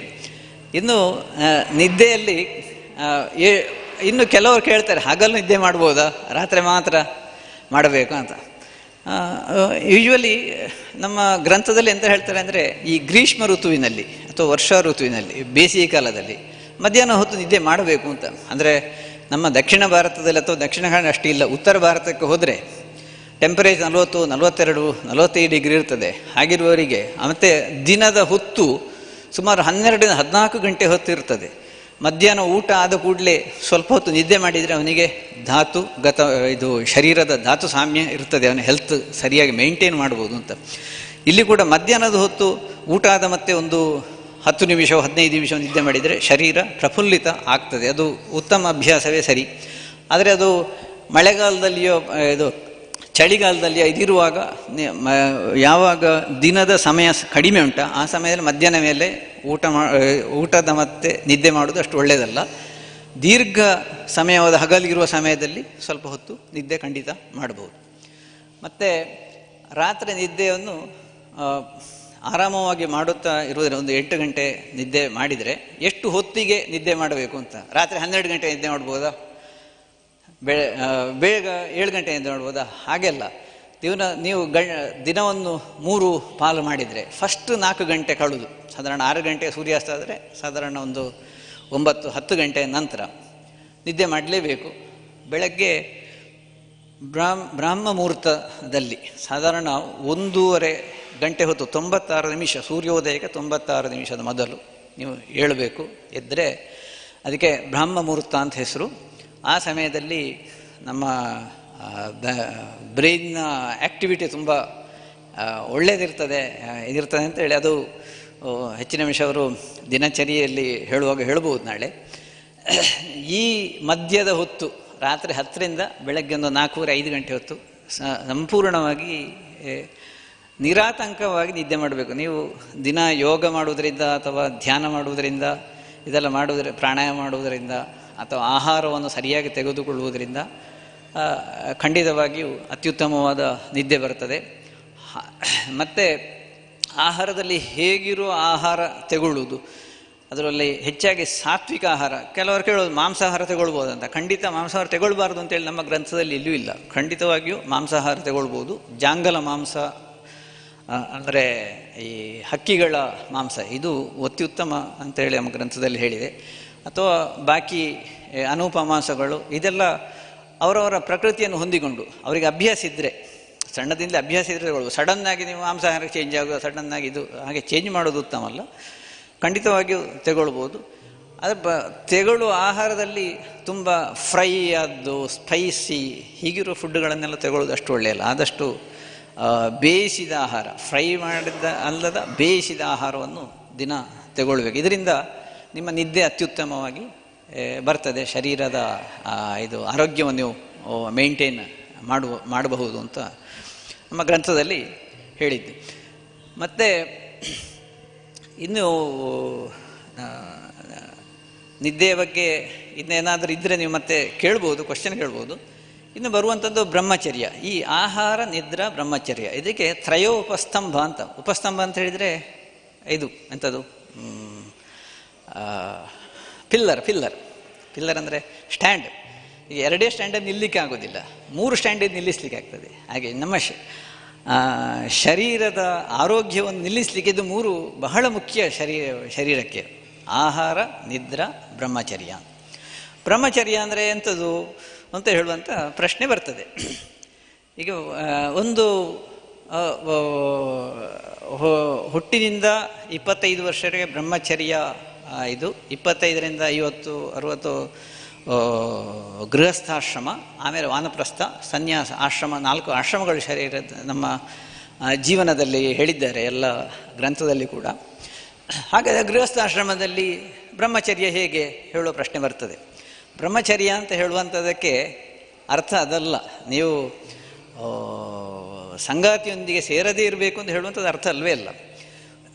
ಅದರ ಅರ್ಥ ಹೇಗೆ ಅಂತ ಹೇಳಿದರೆ, ಈಗ ಬ್ರಹ್ಮಚರ್ಯ ಅವಸ್ಥೆಯಾಗಿ ಗೃಹಸ್ಥಾಶ್ರಮಕ್ಕಾಗುವಾಗ ನಿಮಗೆ ವಿವಾಹ ಸಂಸ್ಕಾರ ಆಗ್ತದೆ. ಈಗ ವಿವಾಹ ಸಂಸ್ಕಾರ ಅಂತ ಹೆಸರು. ಆದ ಮತ್ತೆ ಪತಿ ಪತ್ನಿ ಸೇರಿದರೆ ಅದು ವಾಕ್ ಮತ್ತು ಅರ್ಥದ ಹಾಗೆ. ವಾಗರ್ಥ ಇವ ಸಂಪೃಕ್ತ ವಾಗರ್ಥ ಪ್ರತಿಪತ್ತೆಯ ಜಗತಃ ಪಿತರೋ ಒಂದೇ ಪಾರ್ವತಿ ಪರಮೇಶ್ವರ ಅಂತ. ಪಾರ್ವತಿ ಮತ್ತು ಪರಮೇಶ್ವರ, ಶಿವ ಮತ್ತು ಶಕ್ತಿ. ನಾವು ಪ್ರತಿಯೊಬ್ಬ ಮನುಷ್ಯ ಅಂತ ಹೇಳಿದರೆ ಅವ ಶಿವಸ್ವರೂಪಿ, ಪುರುಷ ಅಂತ ಹೇಳಿದರೆ. ಸ್ತ್ರೀ ಅಂತ ಹೇಳಿದರೆ ಶಕ್ತಿ ಸ್ವರೂಪಿ. ಶಿವ ಮತ್ತು ಶಕ್ತಿ ಸೇರಿ ಇರುವಂಥದ್ದಕ್ಕೆ ಶಿವಶಕ್ತಿ. ವಾಕ್ ಮತ್ತು ಅರ್ಥಗಳು, ಇವೊಂದು ಮಾತಾಡಿದರೆ ಅದಕ್ಕೊಂದು ಅರ್ಥ ಇರ್ತದೆ. ಆ ಅರ್ಥ ಅದರಲ್ಲಿ ಒಳಗೊಂಡಿರ್ತದೆ. ಹಾಗೆ ನಮ್ಮ ಪುರುಷನಲ್ಲಿ ಮತ್ತು ಸ್ತ್ರೀಯು ಒಳಗೊಂಡಿದ್ದರೆ ಆಗ ಒಂದು ಪರಿಪೂರ್ಣ ಪುರುಷನಾಗ್ತದೆ, ಪರಿಪೂರ್ಣ ವ್ಯಕ್ತಿ ಆಗ್ತಾನೆ. ಪುರುಷ ಮತ್ತು ಸ್ತ್ರೀ ಇಬ್ಬರು ಸೇರಿದಾಗ ಪರಿಪೂರ್ಣ ವ್ಯಕ್ತಿ. ಆ ವ್ಯಕ್ತಿತ್ವವನ್ನು ನೀವು ಕಂಟಿನ್ಯೂಯಸ್ ಆಗಿ ಮೇಂಟೈನ್ ಮಾಡ್ತಾ ಇದ್ದರೆ ಆಗ ಅದಕ್ಕೆ ಬ್ರಹ್ಮಚರ್ಯ ಅಂತಲೇ ಹೇಳೋದು. ನೀವು ಒಬ್ಬ ಪುರುಷ ಒಬ್ಬ ಸ್ತ್ರೀಯರು ಸಂಗಾತಿಯೊಂದಿಗೆ ಇರಬೇಕು. ಸಂಗಾತಿಯ ಬಿಟ್ಟು ಬೇರೆ ಅವರು ಇದು ವ್ಯವಹಾರ ಮಾಡಿದರೆ ಬೇರೆ ಸ್ತ್ರೀಯರನ್ನು ನೋಡುವುದ ಅಥವಾ ಅನ್ಯ ಸ್ತ್ರೀಯರನ್ನು ಅಥವಾ ಸ್ತ್ರೀ ಅನ್ಯ ಪುರುಷರನ್ನು ಇದನ್ನೆಲ್ಲ ಸೇರುವುದಕ್ಕೆ ಅದು ಬ್ರಹ್ಮಚರ್ಯ ವ್ರತ ಹೋಯ್ತಲ್ಲಿಗೆ. ಅದಕ್ಕೆ ಬ್ರಹ್ಮಚರ್ಯ ಅಂತ ಹೇಳುವುದಿಲ್ಲ. ಅದನ್ನು ಮೇಂಟೈನ್ ಮಾಡಿದರೆ ನಮ್ಮ ಶರೀರ ಸ್ವಾಸ್ಥ್ಯ ಮತ್ತು ಸಾಮಾಜಿಕ ಸ್ವಾಸ್ಥ್ಯ. ನಮ್ಮ ಹಿಂದಿನ ಕಾಲದ ಗ್ರಂಥಗಳು ಬರೀ ಶರೀರ ಸ್ವಾಸ್ಥ್ಯ ಮಾತ್ರ ಅಲ್ಲ, ಸಾಮಾಜಿಕ ಸ್ವಾಸ್ಥ್ಯವನ್ನೂ ನೋಡಿಕೊಂಡು ಈ ವ್ಯವಸ್ಥೆಯನ್ನು ಮಾಡಿಟ್ಟಿದ್ದಾರೆ ಮೊದಲು. ಸೊ ಅದಕ್ಕೋಸ್ಕರ ಅದಕ್ಕೆ ಇದರಲ್ಲಿ ಒಂದು ಕಥೆ ಇದೆ. ಇದು ಹೇಳುವಾಗ ಕೃಷ್ಣನಂತರ ಮಹಾಭಾರತದಲ್ಲಿ ಒಂದು ಕಥೆ ಹೇಳ್ತಾರೆ. ಒಂದು ಇದಕ್ಕೆ ಯಾವುದೋ ಒಂದು ಇದಕ್ಕೆ ಬ್ರಹ್ಮಚಾರಿಯೇ ಆಗಬೇಕು ಅಂತ, ಅಷ್ಟೊತ್ತಿಗೆ ಅತ್ಯುತ್ತಮ ಬ್ರಹ್ಮಚಾರಿಯರು ಶ್ರೀಕೃಷ್ಣ ಅಂತ ಹೇಳ್ತಾರೆ. ಅಷ್ಟೊತ್ತಿಗೆ ಹೇಳ್ತಾರೆ, ಶ್ರೀಕೃಷ್ಣ ನೀವು 16,000 ಮದುವೆ ಆಗಿದ್ದು ಹೇಗೆ ಬ್ರಹ್ಮಚಾರಿ ಆಗ್ತೀನಿ?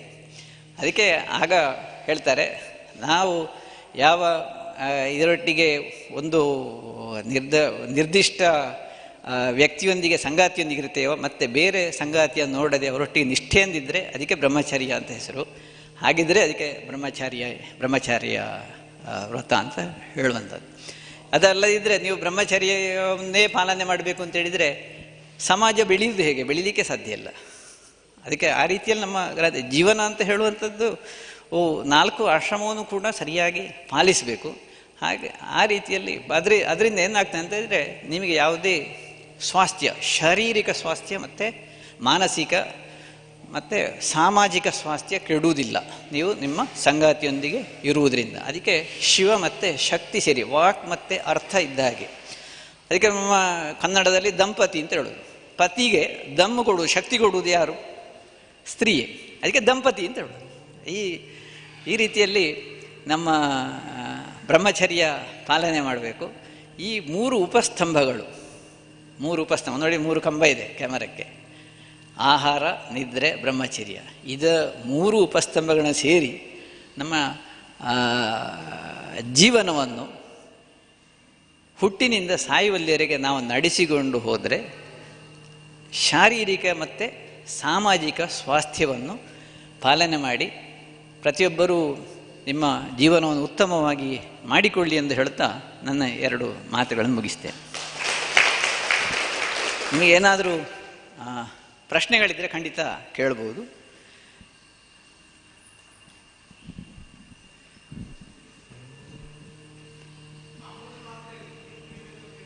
ಹಾಂ,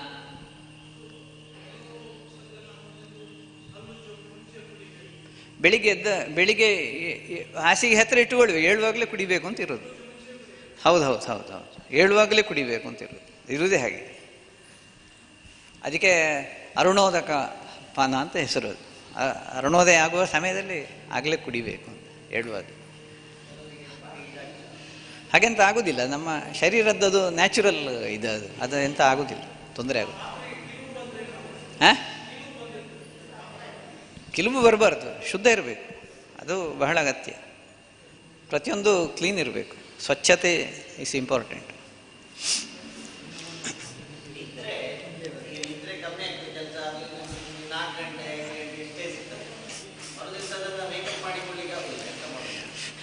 ಅದಕ್ಕೆ ಅತ್ಯುತ್ತಮವಾದ ಒಂದು ಇದು ಅಂತೇಳಿ ಯೋಗ ನಿದ್ರಾ ಅಂತ. ನೀವೊಂದು 20 ನಿಮಿಷ ಯೋಗ ನಿದ್ರೆ ಮಾಡಿದರೆ ಅದರ 4 ಪಾಲು ನಿದ್ದೆಯ ಫಲ ಬರ್ತದೆ ಅದರಲ್ಲಿ. ಈಗ ಅರ್ಧ ಗಂಟೆ ನೀವು ಯೋಗ ನಿದ್ರೆ ಮಾಡಿದರೆ 2 ಗಂಟೆ ನಿದ್ದೆಯ ಫಲ ಬರ್ತದೆ. ಯೋಗ ನಿದ್ರಾ ಅಂತ ಹೇಳಿದರೆ ಅವರು ಶವಾಸನವನ್ನು ಹೇಳಿಕೊಡ್ತಾರೆ. ಶವಾಸನವನ್ನು ಹೇಗೆ ಹೇಳಿಕೊಡ್ಬೋದು ಅವರು. ಶವಾಸನದಲ್ಲಿ ಮತ್ತು ಅದನ್ನು ನೀವು ಸಂಪೂರ್ಣ ಸ್ಥಿತಿಗೆ ಹೋಗ್ತೀರಿ, ಫೈನಲ್ ಸ್ಥಿತಿಗೆ ಹೋದರೆ ಆಗ ನೀವು ಕೆಲವರಿಗೆ ನಿದ್ದೆ ಬಂದು ಬಿಡ್ತದೆ, ಅಥವಾ ಎಚ್ಚರ ಇದ್ದರೂ ಕೂಡ ಆ ಸ್ಥಿತಿಯಲ್ಲಿ ನೀವು ಕಂಟಿನ್ಯೂಸ್ ಒಂದು ಅರ್ಧ ಗಂಟೆ ಇದ್ದರೆ ನಿಮ್ಮ 2 ಗಂಟೆ ನಿದ್ದೆ ಫಲ ಬರ್ತದೆ ಅದರಲ್ಲಿ. ನೀವು 1 ಗಂಟೆ ನಿದ್ದೆ ಮಾಡಿದರೆ 4 ಗಂಟೆ ನಿದ್ದೆ ಫಲ ಬರ್ತದೆ. ಆಗ ನಿಮ್ಮ ಆರೋಗ್ಯವನ್ನು ನೀವು ಖಂಡಿತ ಮೇಂಟೈನ್ ಮಾಡಲಿಕ್ಕೆ ಮೇಕಪ್ ಆಗ್ತದೆ.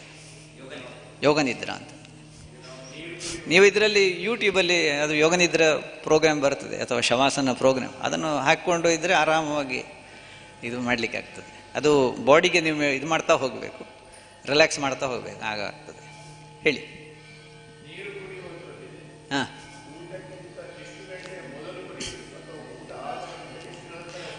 ಹಾಂ, ಬಹಳ ಉತ್ತಮ ಕ್ವಶನ್. ನೀರು ಕುಡಿಯೋದು, ನಾನು ಆಹಾರ ಹಾಗೂ ನೀರನ್ನು ಹೇಳಲಿಲ್ಲ ಆಗ. ಹಾಂ, ಆಯ್ತು.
ಮೂರು ಇನ್ಲೆಟ್ಟಲ್ಲಿ ಅನ್ನವನ್ನು ಹೇಳಿದೆ, ನೀರನ್ನು ಹೇಳಿದೆ, ಉದಕವನ್ನು.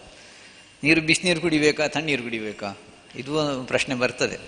ತಣಿಸಿದ ಬಿಸಿನೀರು ಕುಡಿಬೇಕಾ ಅಥವಾ ಇದರದ್ದು ಎಕ್ವಾಗಾರ್ಡ್ನ ನೀರು ಕುಡಿಬೇಕಾ, ಅಥವಾ ಈ ಸಾಮಾನ್ಯ ಈಗಿನ ಕಾಲದಲ್ಲಿ ಸಿಟಿಯಲ್ಲಿ ಎಂತ ಇರುತ್ತೆ ಅಂದರೆ, ನಾವು ಬಾವಿಯ ನೀರು ನಿಜವಾಗಿ ಉತ್ತಮ, ನಾವು ಹಳ್ಳಿಯಲ್ಲಿದ್ದರೆ. ಇದು ಕಂಟ್ಯಾಮಿನೇಟ್ ಆಗಿರ್ತದೆ ಇಲ್ಲಿಯ ನೀರು.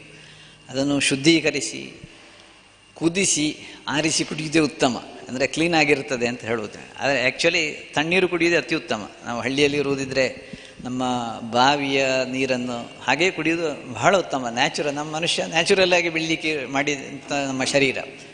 ಆದರೆ ಈಗಿನ ಕಾಲದಲ್ಲಿ ಜನಸಂಖ್ಯೆ ತುಂಬ ಹೆಚ್ಚು ಆಗೋ ಕಾರಣ, ಕಂಟ್ಯಾಮಿನೇಟ್ ಆಗೋ ಕಾರಣ ಅದನ್ನು ಶುದ್ಧೀಕರಿಸಿ ಕುಡಿಬೇಕು. ಎಷ್ಟು ಕುಡಿಬೇಕು ನೀರು? ಒಂದು ಬೆಳಗ್ಗೆ ಕುಡಿಬೇಕು ಅಂತ ಹೇಳಿದೆ.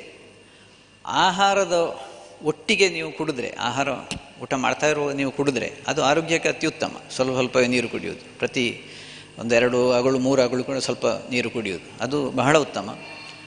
ಆಹಾರದ ಮೊದಲು ನೀರು ಕುಡಿದರೆ, ಅರ್ಧ ಗಂಟೆಯೋ ಅಥವಾ ಕಾಲು ಗಂಟೆ ಮೊದಲು, ಒಬ್ಬ ಹೆವಿ ತೋರ ಇದ್ದಾನೆ, ಸಪುರ ಮಾಡಬೇಕು ಅಂತೇಳಿ ಖಂಡಿತ ಅವನ ಆಹಾರ ಮೊದಲೇ ನೀರು ಕುಡಿಬೇಕು. ಆಗ ಅನ್ನದ ಪ್ರಮಾಣ ಹೋಗೋದು ಕಡಿಮೆ ಆಗ್ತದೆ, ಅದು ಖಂಡಿತ. ಊಟ ಆದ ನಂತರ ಸರಿಯಾಗಿ ಹೊಟ್ಟೆ ಅವನಿಗೆ ಸಪುರ ಇದ್ದಾನೆ, ತೋರ ಮಾಡಬೇಕು ಅಂತ ಹೇಳಿದರೆ ಆಗ ಊಟ ಆದ ನಂತರ ನೀರು ಕುಡಿಯೋದು ಉತ್ತಮ. ನೀರು ಊಟ ಆದ ನಂತರ, ಊಟ ಆದ ಕೂಡಲೇ ಒಂದು ಕಾಲು ಗಂಟೆ ಕಳೆದು ಅಥವಾ ಊಟ ಆದ ಕೂಡಲೇ ನೀರು ಕುಡಿಬೋದು. ಆರೋಗ್ಯವನ್ನು ಮೇಂಟೈನ್ ಮಾಡಬೇಕಂದ್ರೆ ಅನ್ನದ ಒಟ್ಟಿಗೆ ನೀವು ನೀರನ್ನು ಕುಡಿಬೇಕು. ಊಟ ಸ್ವಲ್ಪ ಸ್ವಲ್ಪವೇ ಅನ್ನ ಊಟ ಮಾಡಿ ಸ್ವಲ್ಪ ಸ್ವಲ್ಪ ನೀರು ಕುಡಿಯೋದು ಅದು ಅತ್ಯುತ್ತಮ. ಮೊದಲು ಕುಡಿಯೋದು, ನೀವು ಕುಡಿದ್ರೆ ಸಪುರ ಆಗ್ತೀರಿ, ಮತ್ತೆ ಕುಡಿದ್ರೆ ತೋರ ಆಗ್ತೀರಿ. ಅಂದರೆ ಅನ್ನದ ಪ್ರಮಾಣ ಹೆಚ್ಚು ಕಡಿಮೆ ಆಗ್ತದೆ ಅಂತ ಹೇಳುವಂಥ ಒಂದು ಕಾನ್ಸೆಪ್ಟ್ ಅದರಲ್ಲಿರೋದು. ಆದರೆ ಅನ್ನದ ಒಂದಿಗೆ ಊಟ, ಅದು ಆರೋಗ್ಯವಾಗಿರುವನ್ನು ಮೇಂಟೈನ್ ಮಾಡಬೇಕಿದ್ರೆ ಅನ್ನದ ಒಟ್ಟಿಗೆ ಸ್ವಲ್ಪ ಸ್ವಲ್ಪವೇ ನೀರು ಕುಡಿಬೇಕು. ಅದು ಸರಿಯಾಗಿ ಜೀರ್ಣ ಆಗಲಿಕ್ಕೆ ಅತ್ಯುತ್ತಮವಾಗ್ತದೆ. ಅಂದರೆ ಶರೀರ ಧಾತುಗತ ಆಗ್ತದೆ ನಾವು ಊಟ ಮಾಡಿದ್ದು. ಮತ್ತು ಟೀ ಕಾಫಿಯನ್ನು ಕುಡಿಬೋದಲ್ಲ, ಅದು ಕೂಡ ನೀರಿನಲ್ಲ, ಅದು ಖಂಡಿತ ನೀರಿನ ಹಾಗೆ ಆಗುವುದಿಲ್ಲ. ನೀರಿನ ಒಂದು ವ್ಯವಸ್ಥೆ ನಿಮ್ಮ ಟೀ ಕಾಫಿ ಅಥವಾ ಹಾಲಿನಲ್ಲಿ ಬರುವುದಿಲ್ಲ. ನೀರೇ ಶ್ರೇಷ್ಠ. ಹಾಲು ಕುಡಿಯೋದ್ರೆ ಅದು ಬ್ರಹ್ಮಣ ಆಗ್ತದೆ. ಟೀ ಕಾಫಿ ಅಂದರೆ ಅದರದ್ದು ಸ್ಟಿಮ್ಯುಲೇಷನ್, ಅದರದ್ದು ಔಷಧೀಯ ಇದು ಆಗ್ತದೆ. ಅದೊಂದು ವಿಷವೇ. ನಾವು ದಿನ ಹುಟ್ಟಿನಿಂದ ಕುಡಿತಾ ಇದ್ದ ಕಾರಣ ವಿಷವೇ ನಮಗೆ ಸಾತ್ಮೆ ಆಗ್ತದೆ. ಈಗ ವಿಷ ಅಂತ ಹೇಳಿದರೆ ಸ್ವಲ್ಪ ಸ್ವಲ್ಪ ವಿಷ ತಗೊಂಡ್ರೆ ಅದು ನಮ್ಮ ಶರೀರಕ್ಕೆ ಸಾತ್ಮೆ ಆಗ್ತದೆ. ನಮ್ಮ ಶರೀರವೇ ವಿಷಮಯ ಆಗ್ತದೆ, ಅದು ಒಂದು ಸಾತ್ಮ್ಯ. ಅದರಿಂದ ಏನು ತೊಂದರೆ, ಅದಕ್ಕೆ ಓಕ ಸಾತ್ಮ್ಯ ಅಂತ ಹೇಳೋದು. ಅದು ಅಷ್ಟೊತ್ತಿಗೆ ಅದು ಈಗ ಸಿಗರೇಟ್ ತೆಗೊಳ್ತಾ ಇರುವವನಿಗೂ ಕೂಡ, ದಿನಾ ತೆಗೊಳ್ತಾ ಇರುವವನಿಗೆ ಒಮ್ಮೆಲೆ ಸಿಗರೇಟ್ ಬಿಟ್ಟರೆ ಅಥವಾ ದಿನ ಕುಡಿತಾ ಇರೋ ಒಮ್ಮೆಲೆ ಕುಡಿತಾ ಬಿಟ್ಟರೆ ಅವನಿಗೆ ರೋಗೋತ್ಪತ್ತಿ ಆಗ್ತದೆ. ಬರ್ತಾರೆ ಆಸ್ಪತ್ರೆಗೆ. ಎಂತ ಒಬ್ಬ ಹಿಡಿತಾ ಇದು ಮಾಡ್ತಾರೆ, ಯಾಕೆ ಅವ್ನು ದಿನ ಅವನಿಗೆ ಒಂದು ಸಾತ್ಮೆ ಆಗಿರುತ್ತೆ, ಅವನು ಬಿಟ್ಟ ಕೂಡಲೇ ಅವನಿಗೆ ಅದುವೇ ಒಂದು ರೋಗ. ಅಷ್ಟೊತ್ತಿಗೆ ನಾವು ಅವರಿಗೆ ಸ್ವಲ್ಪ ಸ್ವಲ್ಪವೇ ಮದ್ಯವನ್ನು ಕುಡಿಸಿ ಅವರನ್ನು ಮದ್ಯ ಬಿಡಿಸಬೇಕಾಗ್ತದೆ. ಅಷ್ಟೊತ್ತಿಗೆ ನೀವು ಆಸ್ಪತ್ರೆಯಲ್ಲಿ ಮದ್ಯ ಕೊಡ್ತೀರಾ ಅಂತ ಖಂಡಿತ ಆ ಟೈಮಲ್ಲಿ ಕೊಡಲೇಬೇಕಾಗ್ತದೆ, ಇಲ್ಲದಿದ್ದರೆ ಅವನಿಗೆ ಆ ಮದ್ಯದಿಂದ ಬಿಡಿಸ್ಲಿಕ್ಕೆ ಆಗೋದಿಲ್ಲ. ಅದೇ ರೀತಿ ಸಿಗರೇಟ್ ಇರುವವರಿಗೂ ಹಾಗೆ ಸ್ವಲ್ಪ ಸ್ವಲ್ಪವೇ ಬಿಡಿಸ್ತಾ ಬರಬೇಕು, ಸಡನ್ ಬಿಡಿಸ್ಲಿಕ್ಕೆ ಆಗೋದಿಲ್ಲ. ಇದು ಪ್ರತಿಯೊಂದು ವಿಷಯದಲ್ಲಿ ಕೂಡ. ಆದರೆ ಸಾಮಾನ್ಯವಾಗಿ ನಾವು ಸಾತ್ವಿಕ ಆಹಾರವನ್ನು ನಮ್ಮ ಮನಸ್ಸು ಸಾತ್ವಿಕವಾಗಿ ಬೆಳೆಸಬೇಕು ಅಂತ ಹೇಳಿದರೆ ಖಂಡಿತವಾಗಿಯೂ ನೀರೇ ಅತ್ಯುತ್ತಮವಾದ ಆಹಾರ. ಖಂಡಿತ ಹೌದು. ಒಂದು ಅರ್ಧ ಗಂಟೆ 10 ನಿಮಿಷ ಬಿಟ್ಟು ನೀರು ಕುಡಿದು ಒಂದು 10 ನಿಮಿಷ ಬಿಟ್ಟು ಕುಡಿಬೋದು. ಬಿಸಿ ನೀರು ಕುಡಿಯೋದು ಅತ್ಯುತ್ತಮ. ರಾತ್ರಿ ಮಲಗಲಿಕ್ಕೆ ಒಂದು ಅರ್ಧ ಗಂಟೆ ಮೊದಲು ಹಾಲು ಕುಡಿದ್ರೆ ಒಳ್ಳೆ ನಿದ್ದೆ ಬರ್ತದೆ. ನಿದ್ದೆ ಬಾರದೇ ಇರುವವರಿಗೆ ಹಾಲು ಅತ್ಯುತ್ತಮ. ನೀವು ಒಂದು ಗ್ಲಾಸ್ ಹಾಲು, ಅದು ಹಾಲು ಯಾವುದು ಹಾಲು ಅಂತ ಹೇಳಿದರೆ ಇದರಲ್ಲಿ ಸಿಗುವ ಹಾಲಲ್ಲ, ನೀವು ಊರ ದನದ ಹಾಲಾಗಬೇಕು, ಅದು ಅತ್ಯುತ್ತಮ. ಈಗ ಸಿಗುವುದಿಲ್ಲ, ಆದರೆ ಕರೆಕ್ಟ್ ಅಂತ ಹೇಳಿದರೆ ಊರ ದನದ್ದು A2 ಮಿಲ್ಕ್ ಅಂತ ಹೇಳ್ತಾರೆ ಈಗ ಅದಕ್ಕೆ. ಅದು ದೇಶಿ ದನದ್ದು. ಇಲ್ಲಿ ಫಾರಿನಲ್ಲೆಲ್ಲ ಅದನ್ನು ಇದು ಮಾಡಿ ಅಂಥದ್ದು ರಿಸರ್ಚ್ ಮಾಡಿ ಅದು A2 ಮಿಲ್ಕ್ ಅಂತ ಹೇಳಿದೆ. ನಾವು ಭಾರತದಲ್ಲಿ ನಾವು ಮಿಕ್ಸ್ಡ್ ಬ್ರೀಡಿದ್ದು ಅಥವಾ ಹೈಬ್ರಿಡ್ ಅದರದ್ದು ತಗೊಳ್ತೇವೆ. ಆದರೆ ಭಾರತೀಯ ದೇಶಿ ದನದ್ದು ಹಾಲು ಕುಡಿಯೋದು ಅದು A2 ಅಂತ ಹಾಕಿ ಮಾಡಿದ್ದಾರೆ.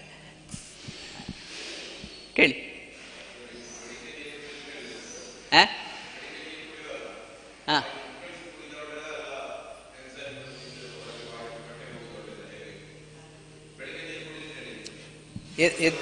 ಎದ್ದ ಕೂಡ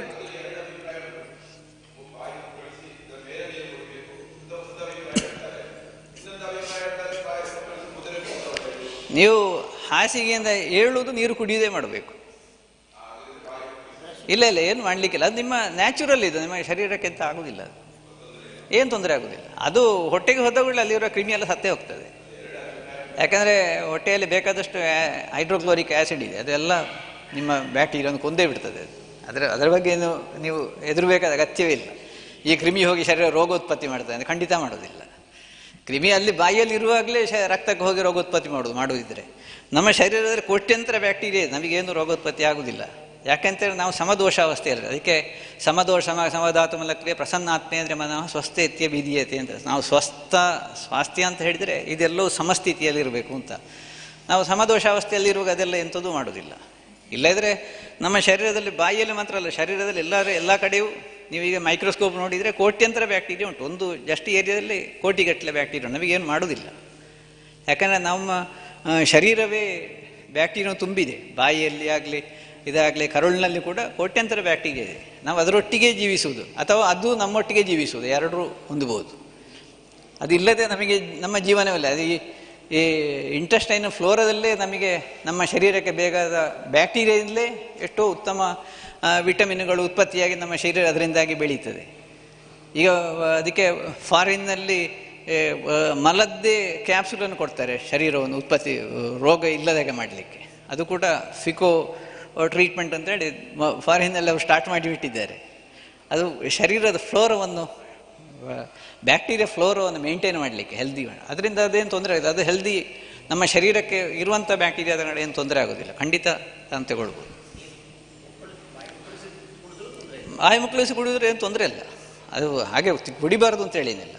ಅದರ ಬೆಸ್ಟ್ ಅಂತ ಹೇಳಿದರೆ ನೀವು ಮಲಗಿದಲ್ಲಿ ಎದ್ದು ಕೂತ ಕೂಡಲೇ ಕುಡಿಬೇಕು ಅಂತ ಕುಡಿದ್ರೆ ಅದು ಸರಿಯಾಗಿ ಆಗ್ತದೆ ಅಂತ ಹೇಳುವಂಥದ್ದು ಅಷ್ಟೇ. 3 ನಿದ್ದೆಯಾಗಿ ಅದು ಊಟ ಆದ ಮತ್ತೆ ರಾತ್ರಿ ಮಾತ್ರ ಅಲ್ಲ, ಮಧ್ಯಾಹ್ನ ನೀವೊಂದು ಕೈಯ ಪಸೆ ಆರುವಷ್ಟು ಹೊತ್ತು ನೀವು ಶತಪಥ 100 ಪಥ ನಡಿಬೇಕು, ನಡೆದು ಆಮೇಲೆ ನೀವು ಕೂತ್ಕೊಳ್ಬೇಕು ಅಂತ ಇರುವುದು. ಅದು ನಿಮ್ಮ ಜೀರ್ಣಕ್ರಿಯೆಗೆ ಅದು ಹೆಲ್ಪ್ ಮಾಡ್ತದೆ. ಹೌದು, ಖಂಡಿತ ಪಚನ ಕ್ರಿಯೆಗೆ ಹೆಲ್ಪ್ ಮಾಡ್ತದೆ. 100 ಶತಪಥ, 3 ಹೆಜ್ಜೆ ಅಲ್ಲ, 100 ಹೆಜ್ಜೆ, 100 ಹೆಜ್ಜೆ, 100 ಸರಿ, ಶತಪಥ ಅಂತ ಹೇಳೋದು. ಅಷ್ಟು ನೀವು ನಡಿಬೇಕು ಊಟ ಆದ ಮತ್ತೆ ಪ್ರತಿ ಸಲ. ಅದು ನಿದ್ದೆ ಮಾಡಬೇಕಾದ್ರೆ 2 ಗಂಟೆ ಮೊದಲು ನೀವು ಫುಡ್ ತಗೊಳ್ಬೇಕು. ಫುಡ್ಡು ತಗೊಂಡು 2 ಗಂಟೆ ಕಳೆದು ಮಲಗಬೇಕು, ಅಷ್ಟೊತ್ತು ಟೈಮ್ ಕೊಡಬೇಕು. ಈಗ 10 ಗಂಟೆ ಮಲಗಿದ್ರೆ 8 ಗಂಟೆ ಮೊದಲು ಊಟ ಮಾಡಬೇಕು. ಜೈನರ ಸಿಸ್ಟಮ್ ಬಹಳ ಒಳ್ಳೆಯದು, ಸೂರ್ಯಾಸ್ತದ ಮೊದಲೇ ಅವರು ಊಟ ಮಾಡ್ತಾರೆ. ಅದು ಬಹಳ ಉತ್ತಮ ಅಭ್ಯಾಸ, ಖಂಡಿತ.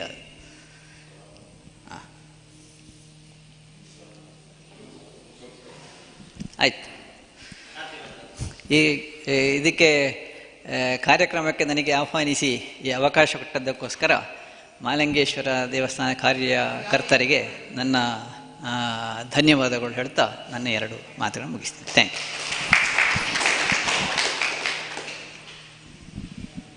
ಇಷ್ಟೊತ್ತು ಯೋಗ ತರಬೇತಿ ಶಿಬಿರ ಕೂಡ ನಡೆಯಿತು. ಅದರ ಜೊತೆಗೆ ಡಾಕ್ಟರ್ ರವಿಶಂಕರ್ ಪೆರುವಾಜೆ ಅವರು ಆಹಾರ, ನಿದ್ರಾ, ಬ್ರಹ್ಮಚರ್ಯದ ಬಗ್ಗೆ ಒಳ್ಳೆಯ ಮಾಹಿತಿಯನ್ನು ನಮಗೆ ನೀಡಿದ್ದಾರೆ. ಅವರ ಈ ಟಾಕ್ಗಾಗಿ, ಈ ವಿಶೇಷ ಮಾತುಗಳಿಗಾಗಿ ಅವರಿಗೆ ವಂದನೆಗಳನ್ನು ನಮ್ಮೆಲ್ಲರ ಪರವಾಗಿ ಸಲ್ಲಿಸ್ತಾ ಇದ್ದೇನೆ. ನೇರವಾಗಿ ಕೂತ್ಕೊಳ್ಳಿ. ಸರ್ವರ ಒಳಿತಿಗಾಗಿ ಪ್ರಾರ್ಥಿಸುವ. ನಾನು ಹೇಳಿದ ನಂತರ ಹೇಳಿ. ಸರ್ವೇ ಭವಂತು ಸುಖಿನಃ, ಸರ್ವೇ ಸಂತು ನಿರಾಮಯಾಃ, ಸರ್ವೇ ಭದ್ರಾಣಿ ಪಶ್ಯಂತು, ಮಾ ಕಶ್ಚಿತ್ ದುಃಖಭಾಗ್ ಭವೇತ್. ಓಂ ಶಾಂತಿ ಶಾಂತಿ ಶಾಂತಿ.